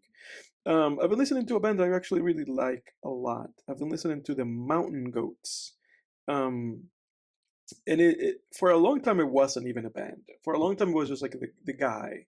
And he just went by the Mountain Goats. Let me see the because I want to say his name. So it's funnily enough, he lives in North Carolina now. He lives like in Durham or something. The Mountain Goats, blah blah blah, formed in blah blah blah. Singer songwriter John Darnielle. So that's who I'm talking about. John Darnielle. He's the singer songwriter of the band.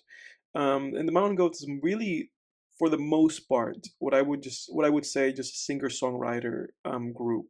It's indie rock or like lo-fi folk music, akin to something like Elliott Smith. So I listened to their albums All Hail West Texas, The Sunset Tree, All Eternals Deck, and Beat the Champ, which I think is my favorite album of theirs. I would not recommend All Hail West Texas because it's very lo-fi. Like it's too lo-fi. Like it's just him and his guitar, and because of that, there's like something cool about it. Just like this, just a dude and his guitar, playing music. But it's just so lo-fi, and the audio quality is so bad that even though there's like a remastered lossless version of it in Apple Music, I still wouldn't like it's a lot. But the song "The Best Death Metal Band in Denton" and the song "Color in Your Cheeks" are great. Because the best thing about John Darnielle is his songwriting. He's just an incredibly gifted songwriter. He's just an incredibly gifted songwriter. Um, his storytelling, his cadence, and the hooks that he comes up with in these songs are just beautiful. Um, but his voice is not for everybody because his voice is kind of like nasally, like kind of high pitched voice. But everything else is good. Then I listened to The Sunset Tree, which is kind of like his essential album from 2005.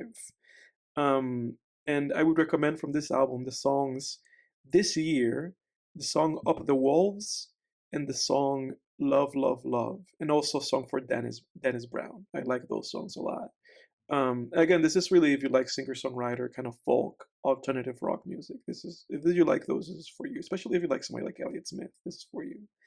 Um, then I listened to All Eternals Deck, which is kind of an album. A lot of it is kind of about spiritual stuff or like ghosts and whispers. The best song in this album is Damn These Vampires, which is song number one. So I would say listen to that one if you want to get like a taste of this album. Damn These Vampires. And also the last two songs, Never Quite Free and Lissa Forever Minnelli. So if you know Lissa Minnelli, that's an actress. And this is kind of like a weird love song for her. But Damn These Vampires is probably like, it's one of the greatest vampire kind of songs all time. And I would say is the greatest using vampires as an analogy for drug abuse and addiction and dependency. It's probably like the greatest song of that niche subgenre ever. Nice. Love that song. And then Beat the Champ, which I think is their best album, is just a love letter to wrestling. The entire album, front to back, 46 minutes, 13 songs, wrestling songs. Hell yeah. Um, from The Legend of Chavo Guerrero, which I love, to Foreign Ooh, Object, Chavo. Animal Mask, Heel Turn 2 is tremendous.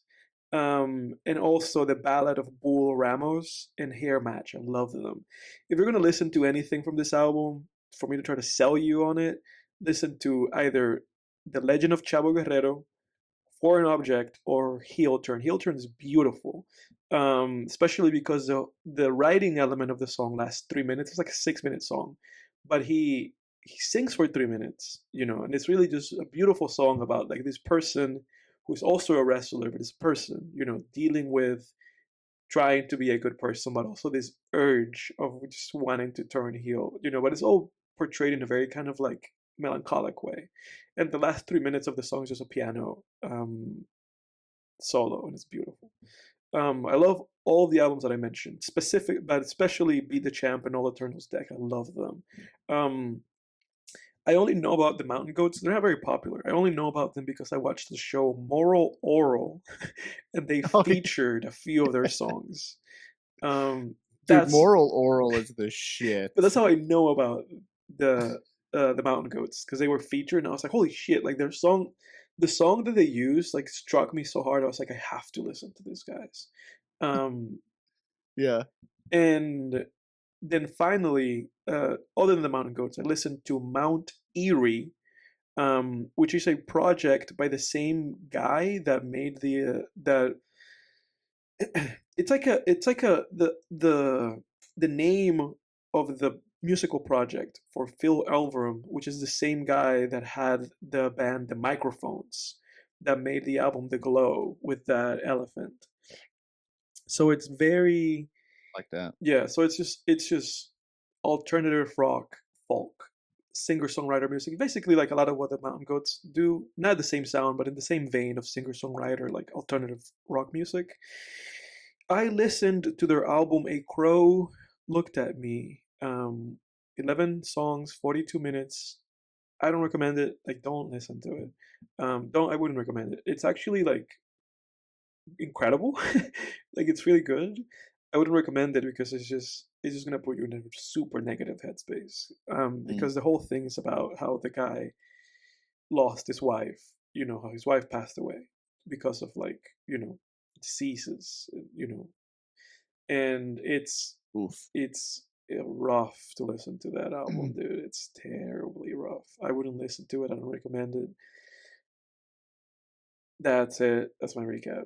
Again, don't listen to that album unless you dealt with that and you feel like you need to feel seen or something. I wouldn't listen to that.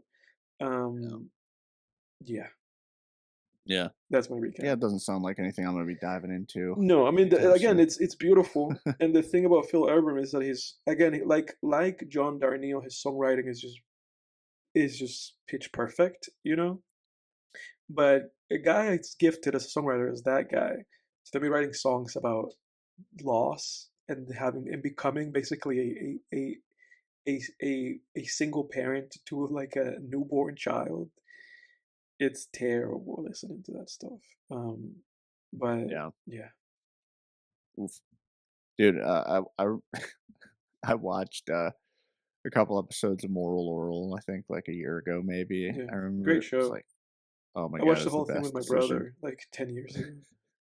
So fucking funny. Yeah, But it's great too because it just it's great. It's a brilliant way to explore how people misinterpret religions or yes, not even misinterpret but just interpret, yes, what's yeah. in the holy books.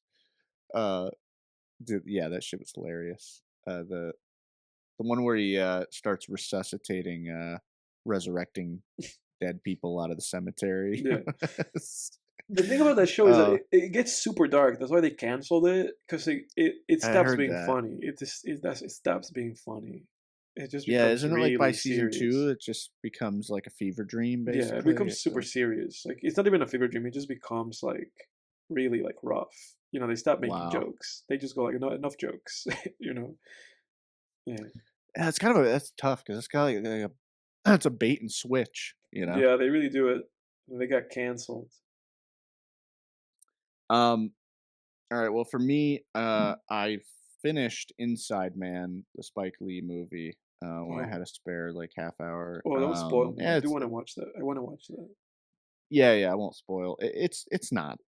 it's not. I didn't really like it. Yeah. I gave it a 5 out of 10 on Letterboxd. Just Okay. I don't know. It just I could barely get through it, honestly. Even those last 30 minutes, I was like, "Oh god, I don't wanna watch this." Like, just doesn't just doesn't do it for me. I didn't really care about what was happening. The robbery was boring. The villains are boring. Denzel's great in it, Yeah. but I just didn't. It's just a bland, Classic things. uh, as you would say, milk toast Yeah. movie. Yeah. It's just like whatever. And then over the weekend, I visited some family. We did some fun fall activities, including one evening sitting down and revisiting my little sister's childhood trauma by rewatching Coraline. Good Uh, movie. sh- oh yeah, fantastic movie. That like it really is crazy. I'm stunned at how much of just a straight up horror movie It that movie is. is every Yeah. time I watch it. Yeah. 'Cause it's allegedly a kids movie. I hear tell it's a kids movie, but, it is quite frightening, uh, for not even just for a kids movie, it's frightening as a movie in Yeah. general. It's funny I because would I would I would rank that movie scarier than some awful horror movies. I mean, the bar's not that's not hard to beat a lot of horror out there because most a good majority, I would say, of horror movies aren't scary. yes. But it yeah. I was gonna say that Caroline passed me by because I didn't see it until a few years ago, but Nightmare on Elm Street was that for me, where I was like, "Oh, this is spooky and weird." Nightmare on Elm Street or Nightmare Before Never Christmas, you Before mean? Christmas. Yeah, Never Before Christmas. My bad. Oh, okay. Yeah, yeah, yeah. Yeah. Oh, yeah, yeah. Yeah, I mean, Nightmare Before Christmas and Corpse Bride too, Yeah. they're like they have, like, spookier parts, but they're kids' They're kids' movies. movies. Yeah. I could see, though, here and there, seeing things that's in those that's like, "Oh," "Oof, that's a little weird," or "That's creepy," Yes. but Coraline is like, man, they were just like I think they wanted to make that because it's a Neil Gaiman novel, and I think they Yes. wanted to make it into probably a straight up horror film, but the studio was like, "No, we wanna do, like, a Nightmare Before Christmas kinda thing," and the director was like, okay, well, fuck you," Yeah. just made it was just like, "Alright, I'll do a Classic. claymation, but we're making a fucking horror movie." Yeah. I really think I mean, For can you children, honestly 'cause this is where I think the most comparable movie to Coraline is, like, Pan's Labyrinth. for sure. And to me, it's like, can you You honestly say can't that show Pan's Pan's Labyrinth Labyrinth to is kids. scarier than Coraline? No, it's not. It's not It's scary. not. No, They're Coraline's on the scary. same Yeah. level. Coraline might be scarier, Yes. but Pan's Labyrinth just has more mature themes like the Nazi Mhm. stuff in there, and The I don't violence. remember too much from it. It's been a while, but Yeah. A lot of it's like some um, graphic violence in that movie too. is there? Yeah, like Yeah, that's a rated R movie anyway. yeah. Um, and then oh, yeah, while I was there, we rewatched, It's the Great Pumpkin, Charlie Brown, that's a Halloween classic. Nothing's gonna get you into the Halloween spirit more than the Peanuts, Halloween special. That movie or that special just, it just bleeds Halloween, fall. It's incredible how it just snaps you right into that October mood. Yeah. Nothing has quite captured the October feel quite like I think the Peanuts Halloween special. Um, I don't think I've seen the Halloween one. I think I've seen the Christmas one, like you showed it to me. I don't think you ever showed me the Halloween one. I should watch it yeah, now. yeah, because I don't think you were ever at my No, like not for parents' house not or for anything those during the Halloween festivities. season. No, so that movie Yeah. skipped me, but I want to watch it. Oh yeah, yeah. Throw it on, dude. It's like 30 minutes. Yeah. I would definitely throw it on this month. It's great. It just perfectly captures that fall feeling. And those Charlie Brown specials, they're well written too, because Yes. Charles Schultz was a great writer. So they're also just there's a great there's always a great just little plot and little subplots in there, and there's again some like the Christmas special. There's these great moments of tenderness and warmth too, where you're like, oh, that was nice, or like great little like mini character arcs, that are just heartwarming. Mhm. Um, and then I watched the remake, the 2003 version of the Texas Chainsaw Massacre the Okay. other night, and I because a lot of people have said that that is the best one out of all of them, including the original. Really? So I was open to that idea. Went into the movie with a totally open mind. I was like, I could believe it. I was like, maybe it is, you know? Um, it's not. It's not. It's The verdict's out. it starts promising, Yeah. and it goes in an interesting direction at the beginning, but, it, um, it has some strokes of genius, I will say. Particularly, I would say the one part of the movie that is superior to the original's version is the original has that famous scene where the guy walks into the house and he's like looking for his friend, and then Leatherface all of a sudden comes out from that back room and hits him over the head with a mallet. Great classic horror scene. Well, this movie has its own version of that, and I actually think it's better Hmm. than the original's version because basically the way they do it is the guy comes in, he like is looking for his friend, and he hears some noises coming from this room. There's a TV on, so he opens the door, and on TV is like a children's cartoon. It's like one of those old black and white kind of creepy old Disney cartoons or whatever. And on the TV, this character is hitting something with a mallet, and then it cuts back to the guy, and Leatherface is behind him and hits him over the head with a mallet. It sprays blood onto the TV, and as it does it, this cartoon character on TV gasps as if they're looking at what's happening, Yeah. like, in the scene, and Pretty it's cool. really yeah, it was really I was like, "Oh, shit, that was" it was freaky too, like, I was just thinking about because there was something,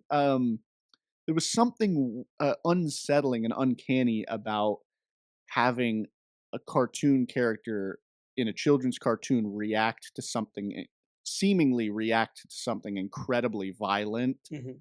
in the actual scene. There was something very uncanny and unsettling about that. Uh, so yeah, it was and that scene was really well done, and I was like, "Holy shit, this is getting good." Yeah. But unfortunately, the characters are just really stupid, like, even by slasher standards, stupid characters. No self-preservation, mechanisms, dumb decision. It just we've all seen the horror movies. Um, but I think when you watch these slashers, it's like there's a difference between making bad decisions and stupid decisions. Yeah. Like a bad decision is like, oh, that character, quickly ran into this room when they should have run into that room. And it's like, okay, they're under a lot of stress, right? But then there's stupid decisions where it's like, why the fuck did you like, there's a scene where the main character, she's running away, she's home free. Yeah. She's not home free, but she's running through the woods, she's got all this distance on Leatherface. She gets, I shit you not, to a slaughter farm.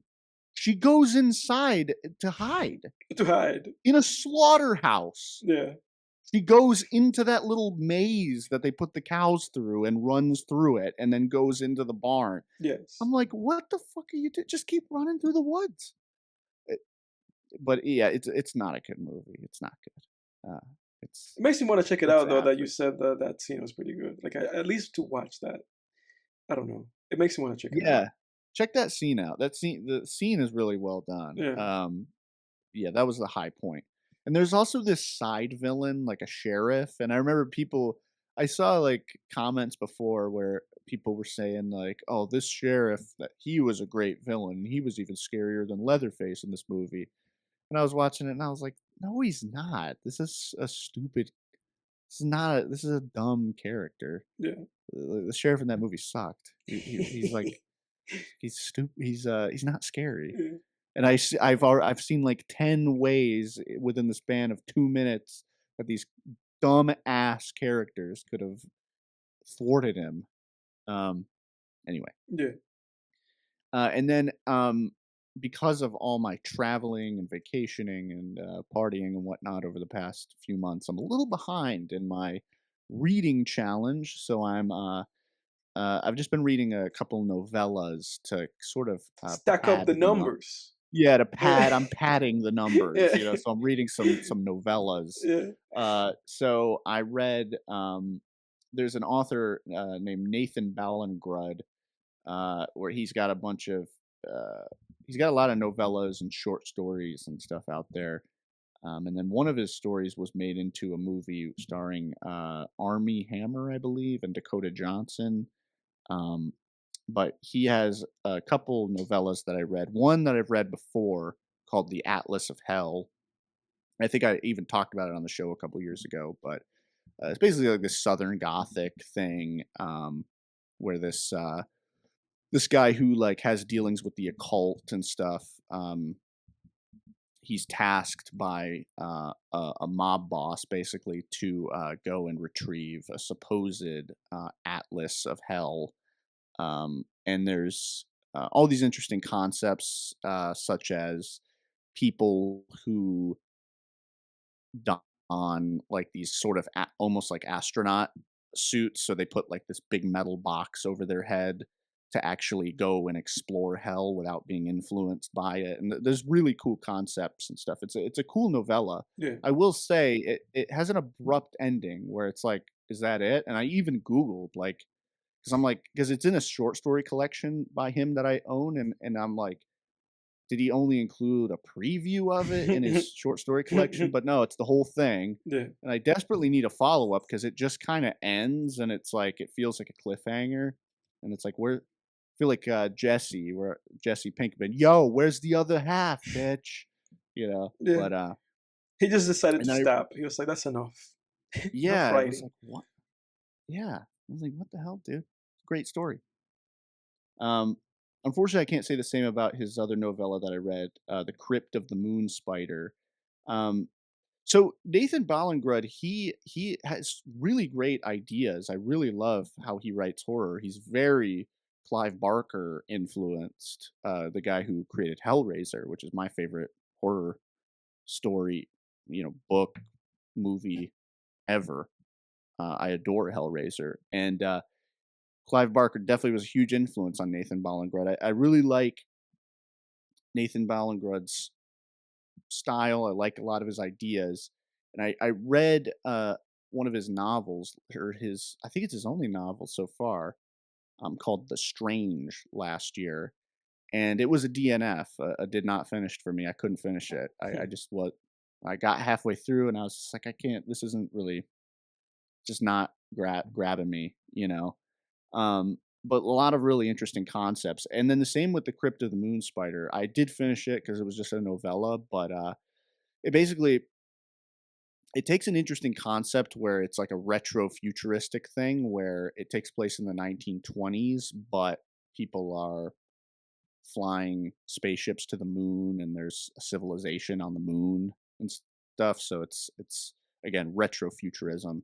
Um, and then he has this whole concept of there's forests on the moon, and then there is this extinct species of moon spider that is like this human-sized spider that would spin, and it would spin these webs, and its webs have these like almost neurochemical properties where um, if you actually connect the webbing to someone's brain, it'll become part of like a neural network. A lot of great ideas, but the execution was just I just didn't feel it. But yeah, it was weird. Like the story just there were some parts of the story where I honest to God was like, what is happening right now? Like I didn't know what was happening or who was where Yeah. or like what was Yeah. who wanted what, who was trying to achieve Yeah. what, who was doing what to who. Like I was like, this is I don't even know what the fuck's going on. So Yeah. I don't know. There's people who like this, who this is a recent I think it came out Who? last What? year. What? Yeah, Yeah. so, uh, if you like it, more power to you, but I Yeah. could not get into it. But Nathan Ballingrud, I'm still rooting for him. I really think he's a really unique horror writer, so I definitely am still interested, um, you know, in future novels that he comes out with. Yeah. But yeah, that's it. Let me hit the restroom real quick, and then we'll All dive right. into the movie. All right. Yep, we're back, everybody. So with all that being said, let's get into the movie of the week. The movie of this week was The Changeling from 1980, right? Yes. 1981, 1980. Yeah. Uh, Canadian horror film. Um, yeah, what did you think of The Changeling, sir? Uh, well, yeah, 1980. It was Canadian? Yeah, yeah, Canadian supernatural horror film. Huh. I guess directed by Peter Medak. This was the first movie I've ever seen by him. And also this was the first movie I've ever seen by which starred rather George C. Scott. I had never seen a movie with this guy. Like so much so that even when I was watching this movie, I was like, "Who the heck is this guy? Like, have I seen this guy?" Then his name is like quite memorable. And it was like, "Oh, I've never seen a movie." Like after I logged this one, his letterbox page went to 1 out of like 200 that I've seen. Um, so that was interesting. Well, for this movie, Oh, I he's in Doctor Strangelove. I've You've not seen seen Doctor that, right? Strangelove. No, Oh, you haven't? that's like Oh, one of okay. the Kubrick movies that I've not I've not seen. Yeah, you should watch um, that one. yeah, It's good. but well, these are my thoughts. I thought that the movie looked really good. I thought they shot it pretty well. I was very impressed with the production design. Like all those cobwebs were insane. Yeah. Like when he walks into that room, like that like hidden room, and there's like a ton of cobwebs. I was like, oh my god, the labor that they had to do all that. This must have been very intensive, but it paid off. It looked great. Um, Yeah, I mean, they had to breed all those spiders and have them spin all that silk, yeah, dude. I right, mean, how dude. much time It's a long. must that have taken? No, but I do want to highlight that though, because it's one of those things where I feel like people watch movies like this and they go like, "Oh my god, that looks great." It's like people did that. It's all fake. Somebody had to Yeah. do all that. So I found that really impressive. The production design work that they did. I found that house really interesting. That creaky old house. Um, and I liked the opening of the movie. I thought it was like really well shot. How they have that shot of him and the wife and the kid pushing the car. Tragic opening, obviously, because then he just steps away and then that accident happens. So I found Yeah, all of dude, the. the Go ahead. opening, let me just say real quick, the opening, I was sitting there and I'm watching and I'm like, "All right, so you got a family here, they're gonna move into a haunted house." Yeah, And then when that truck hit them, I was home alone, I was by myself, and I audibly said, "Shut the fuck up." yeah, I couldn't bel I was like, "Holy shit." yeah. And then it just the title pops up because here I am, like, all right, the mom, the dad, the kid, they're You gonna think it's The move into a Shining? place, it's gonna be haunted, Yeah, and yeah, gone. God. yeah. No, you think it's the beginning of this? You think it's funny because this came out the same year as The Shining, and that was the impression Oh, that I yeah. had. I was like, oh, he's going somewhere with his family, and like you said, it just evaporates, and then it's just like, and Ugh. but then it's interesting because then the movie really just becomes about this broken man, Mhm. because then it's like, what do you do after that? Like when that happened, I was like, what do you do after that? And then Yeah. cut to him like 6 months later, being like, oh, I guess I have to work. I guess I have to have a Yeah. job. So I find that interesting. I find his character interesting. Um, and then I found the movie super boring. Really? I found See, the I knew you know how I knew, Edward, that you were going there? yeah, I knew once you started saying, "These are my positives," and you just yeah. started naming technical things, I was like, Yeah. "Oh, he's talking about the cobwebs, he didn't like this movie."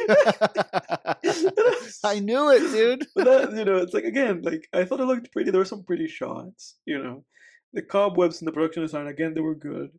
I had made some notes about the technique because they used a lot of tracking shots, which is funny because I don't know if they do Steadicam. Felt like it was Steadicam. The Steadicam wasn't invented until like 1976. This is a 1980 movie. I don't know if they were using Steadicam for this. It looked like they were using Steadicam. Tracking shots, a lot of zooms, a lot of dollies, some handheld shots, and I also made note that they worked on masters a lot. So they had a lot of master shots that then were just like the shot. It was the primary shot. So there was a lot of analytical editing in this movie. And again, I'll say this too. I know I say a lot. Sometimes I talk about a lot of technical jargon, but analytical editing in a movie works when the first shot in a scene is a master shot, and then everything within that scene is basically like close-ups.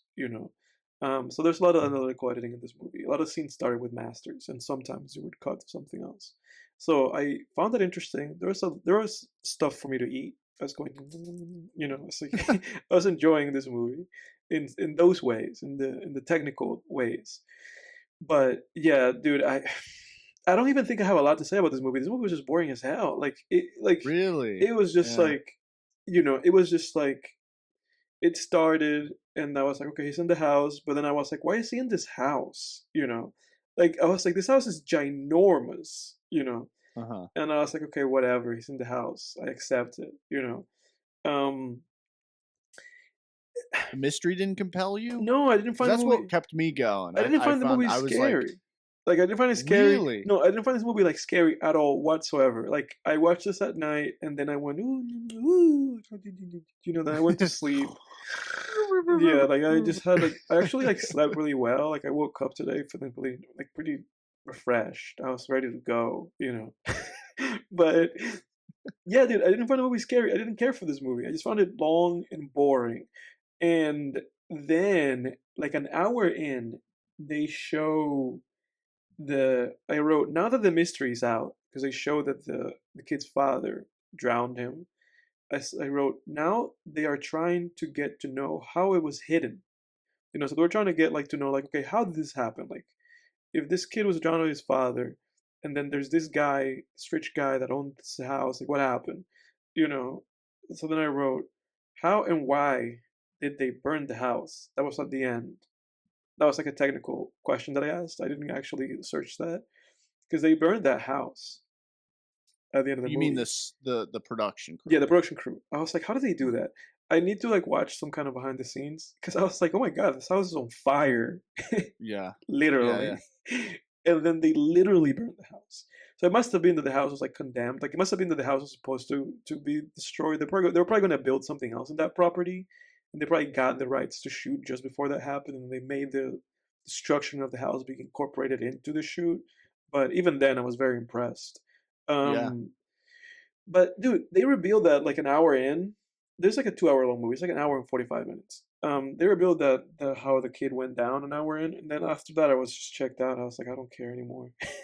Like I don't Yeah, care. I can understand that. Like, the movie, it loses a lot of steam in the 3rd act, Yeah, it does. because it feels like we're building, and then by the time we get to that 3rd act, I had this feeling of like, "Oh, this feels like the 1st act again," where Yeah, we're just we're back to square now. one. Yeah, it feels like Yeah, it was like a stock one of those stock charts where it's like it just dropped, yeah, and then it's like, "Oh, we're building again, but we yeah. So dropped." I that's don't it was just like, like yeah, that was my I could issue. see Like, that, but the mystery was compelling to me. because I was interested. I enjoyed the hidden room. I like movies with hidden rooms, where a hidden Oh, room yeah, is like an aspect. I really like that.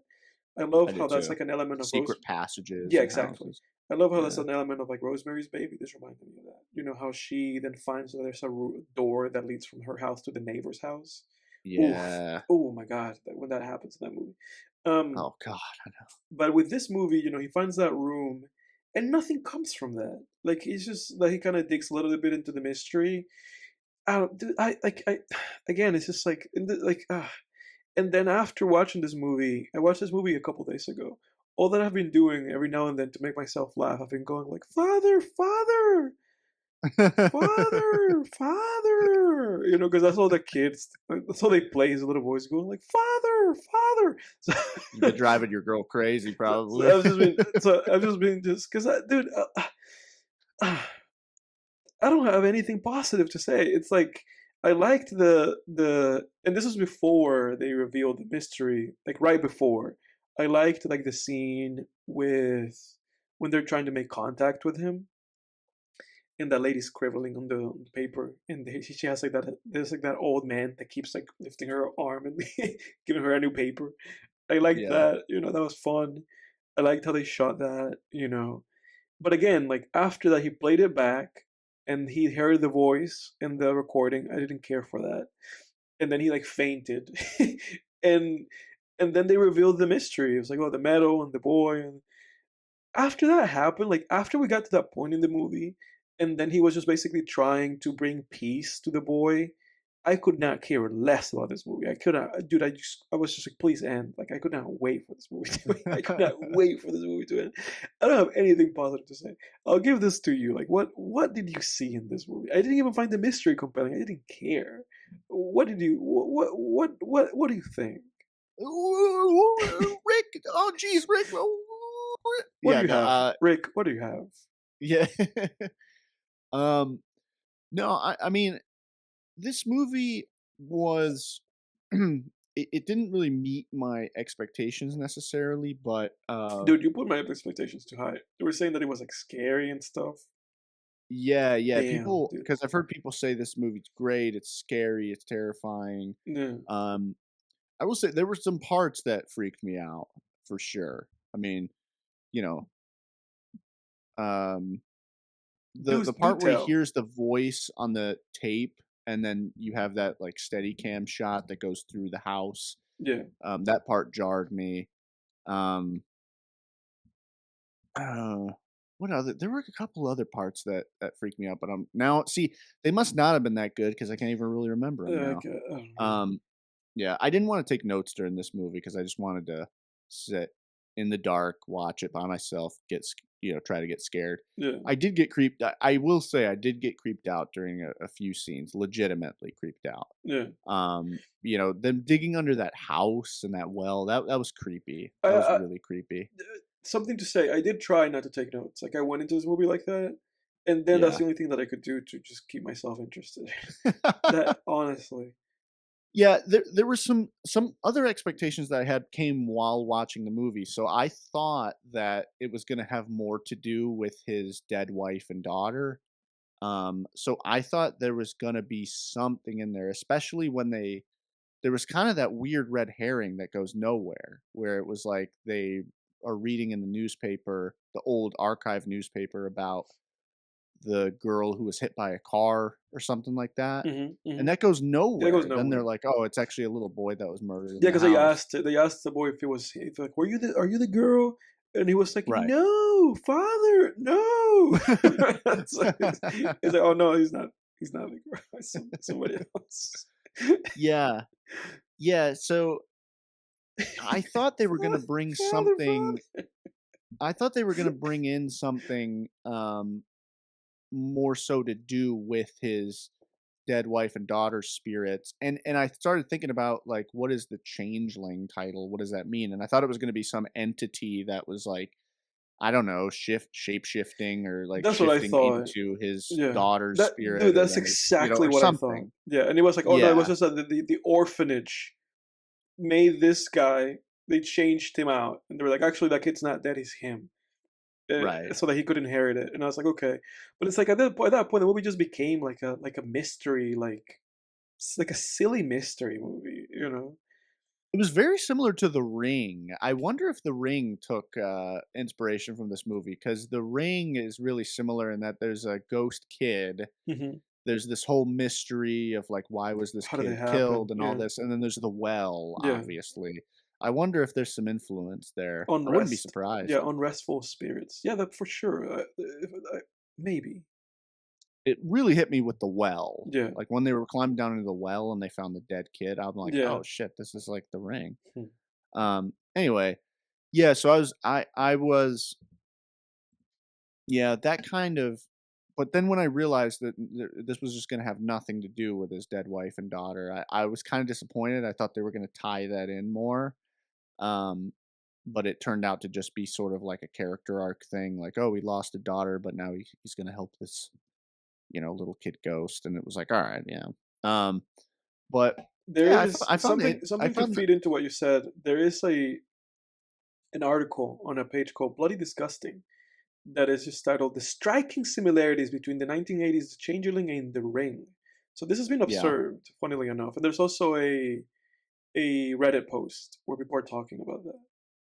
Okay, Hmm. interesting. So you're onto something. Yeah, yeah, I'm not surprised. I mean, the comparisons are pretty striking. But no, so yeah, again, positives. I did dig the mystery, although again, I thought they were going to tie in his dead wife and daughter more. But so No, that's they a really didn't. mixed element. But I Mhm. did enjoy that mystery still. Um, and I thought it had a decent payoff. I found that interesting. How okay, it was a switched out kid, and I found the senator guy. I really liked that ending where he was kind of facing this crisis, Yeah. of being in denial of like that's not who my father was, and then when he realizes it is, it kills him, Yeah, he like and buried I found that, yeah, in his subconscious, yeah. yeah, yeah, and I found that Although the shot of the old guy, the shot of him, it's like a medium shot of him. It's like a medium shot of him from like his waist up. Not even from his waist up, from like his like mid like stomach up. That shot of him. And he's like shaking a lot. Looks like something else. oh yeah, I think I looks noticed that too. looks like something else. I was like, "Hey, boy," and look, I saw that, and I was like, "Hey, man, you better take it easy with that, or you're gonna give I think yourself a stroke." I think I did notice that, and if I didn't, my brain did. Yeah, I noticed that. That made me laugh. So this movie became kind of comedic for me. Yeah, Father, yeah. father, father, and then that stroking old man. That old the and then the old man stroked himself into a stroke. No, no, but and then yeah, I found the main character compelling too. Like I really liked him. I felt a lot of sympathy for him, obviously at the beginning, but then I found him admirable. How he just got back to work. He got back on the horse. And, I enjoyed how the movie portrayed grief too. They didn't do it too on the nose. It Yeah, really felt like this is probably how someone would be 6 months later, you yeah. know? Um, And I did like that, like it didn't I did it like it that only the had, like, one scene of him crying. Because yes. I could see a lot of modern audiences watching this and being like, "Does this guy even care that his wife and daughter died?" Or his Yeah, wife and son or whatever. And it's like, yeah, this is, how grieving is, yeah, like, 6 months later, yeah, you're kind of at some point, you're gonna get back into a groove, but you're still gonna yeah. wake up sometimes crying, Yes, I like liked that. I did like that. yeah, I found that compelling. And like you said, I did like his character. yeah, And I did like kind of like that his grieving process and funnily enough, and how him kind of getting kind of sucked into this whole ghost thing was a good thing for him because it occupied his mind. It was like this whole grieving process that he was going through. But yeah, exactly. yeah, that's Yeah, kind of beside the point. Anyway. yeah.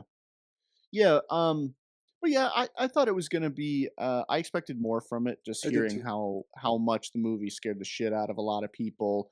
I there was a part of me though that was a little bit suspicious because everyone who said the movie scared them, they said it scared them as kids. Yeah, it's So like, I was well, like, "Hmm, don't okay," don't because this would have don't scared me as a kid for too, sure, for obviously. sure. Uh, Yeah, but that it seemed like everyone who said this movie scared them followed it with "when I was a kid," and I was like, "Hmm, okay."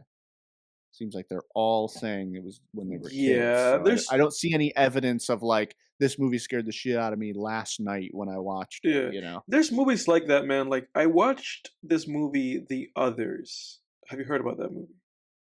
Oh, yeah, with Nicole Nicole Kidman? Kidman. Yes. Yeah, yeah. That's one of those.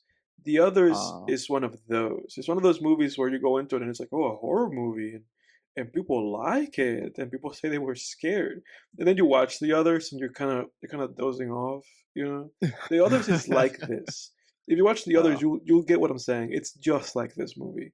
It's okay. it's one of those where like you watch it and you're 11 and you're like, oh no, that's scary, and then you watch it at some other point and you go like, oh, this is not scary at all. This is just more like a little mystery.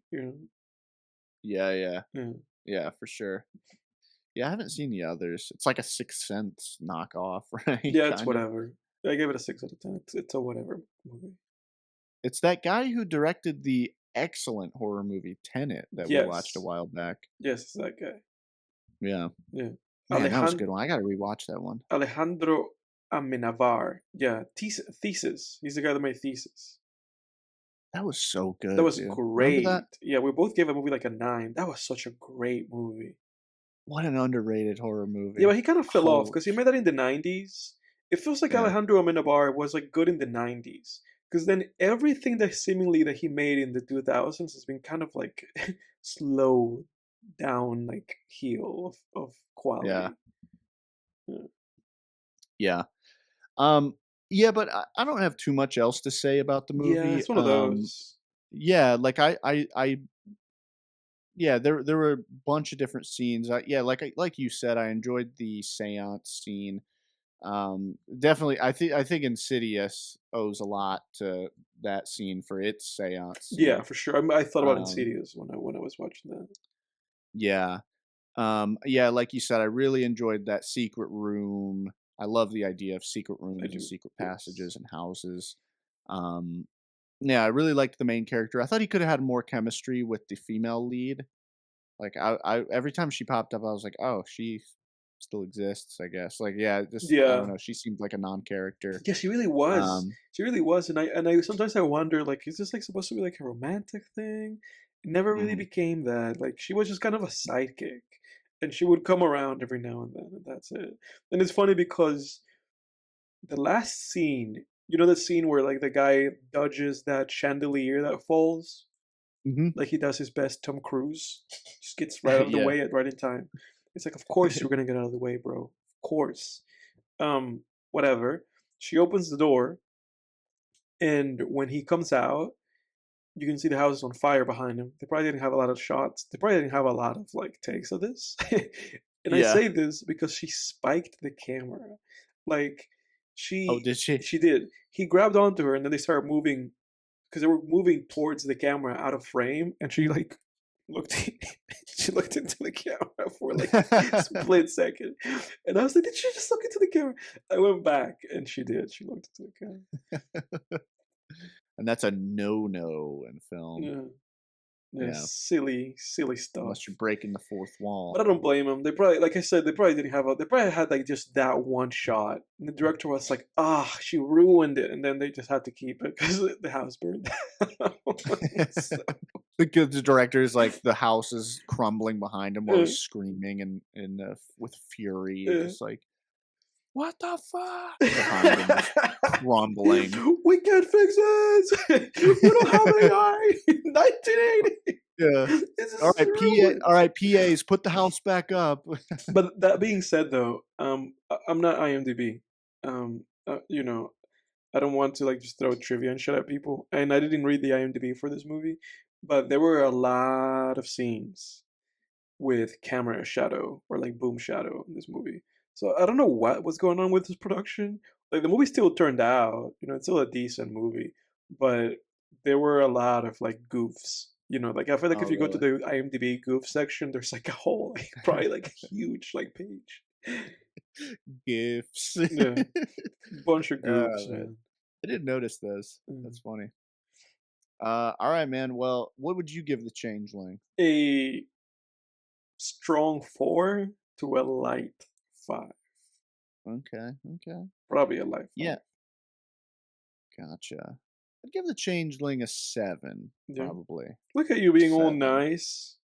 What a nice No, I man. enjoyed it. I enjoyed it, Yeah. especially for a haunted house film. Like I like haunted houses at this point. I'm Yeah. just like, ugh, like, ghosts aren't even that scary, No, you they're know. not that scary.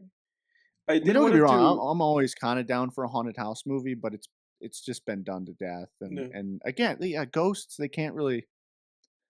What are they gonna do? Woo at you, Yeah. you know. They're gonna go, Father, Father, Father.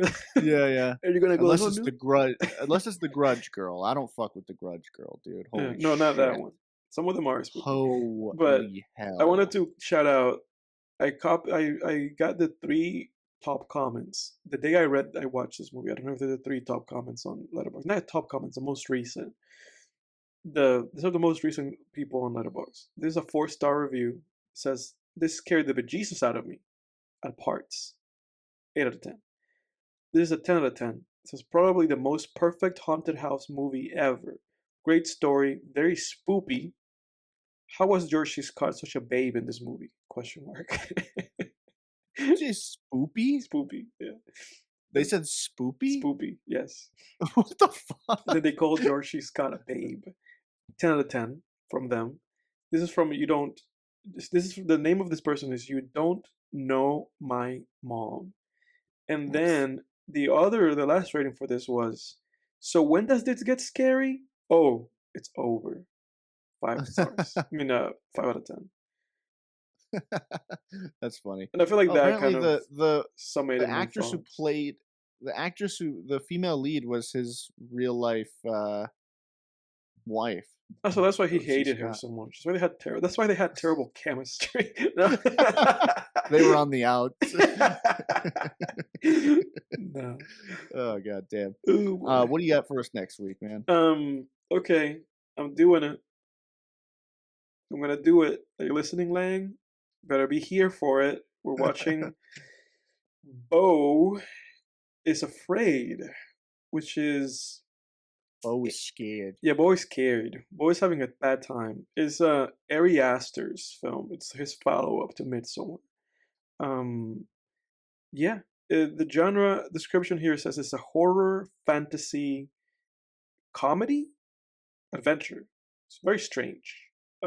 Strange combo. Strange combo. And it's also 3 hours long. So I'm sorry to do it to you. But It's all right. we're doing I'm cashing in. I'm cashing in the following week on my 3-hour privileges because Really? I've been hit with some three, but it's not what you think. It's Okay. not what you think. Yeah, So, dude, me but and Jack have hate you with them because Jack made us watch what is it, like the Lord of the Lord of the Rings? Rings. Yeah. He Um opened the floodgates to those yeah, and these now 3 they made hours. us watch Magnolia, and now making us watch Beau is Afraid. Oh, dude, I'm cashing in. Yeah. But you're not in the traditional way. You'll see. We'll You'll see. see. I got plans. I got plans. Yeah, but let's Yeah. see. Ari Aster's, I think this is his third film, and I know Eddington came out recently. But yeah, we'll catch up. With this one, we'll only be one short because we've seen both of his 2 other movies. So yeah, Beau is Afraid, or rather, Beau is Scared for next week. Always scared. Yeah, be here, be Yeah. squared, and cut out time out of your calendar to watch the movie and the podcast. Primarily the Do it. podcast. Yeah. Do it. All right, buddy. See ya next time. See ya.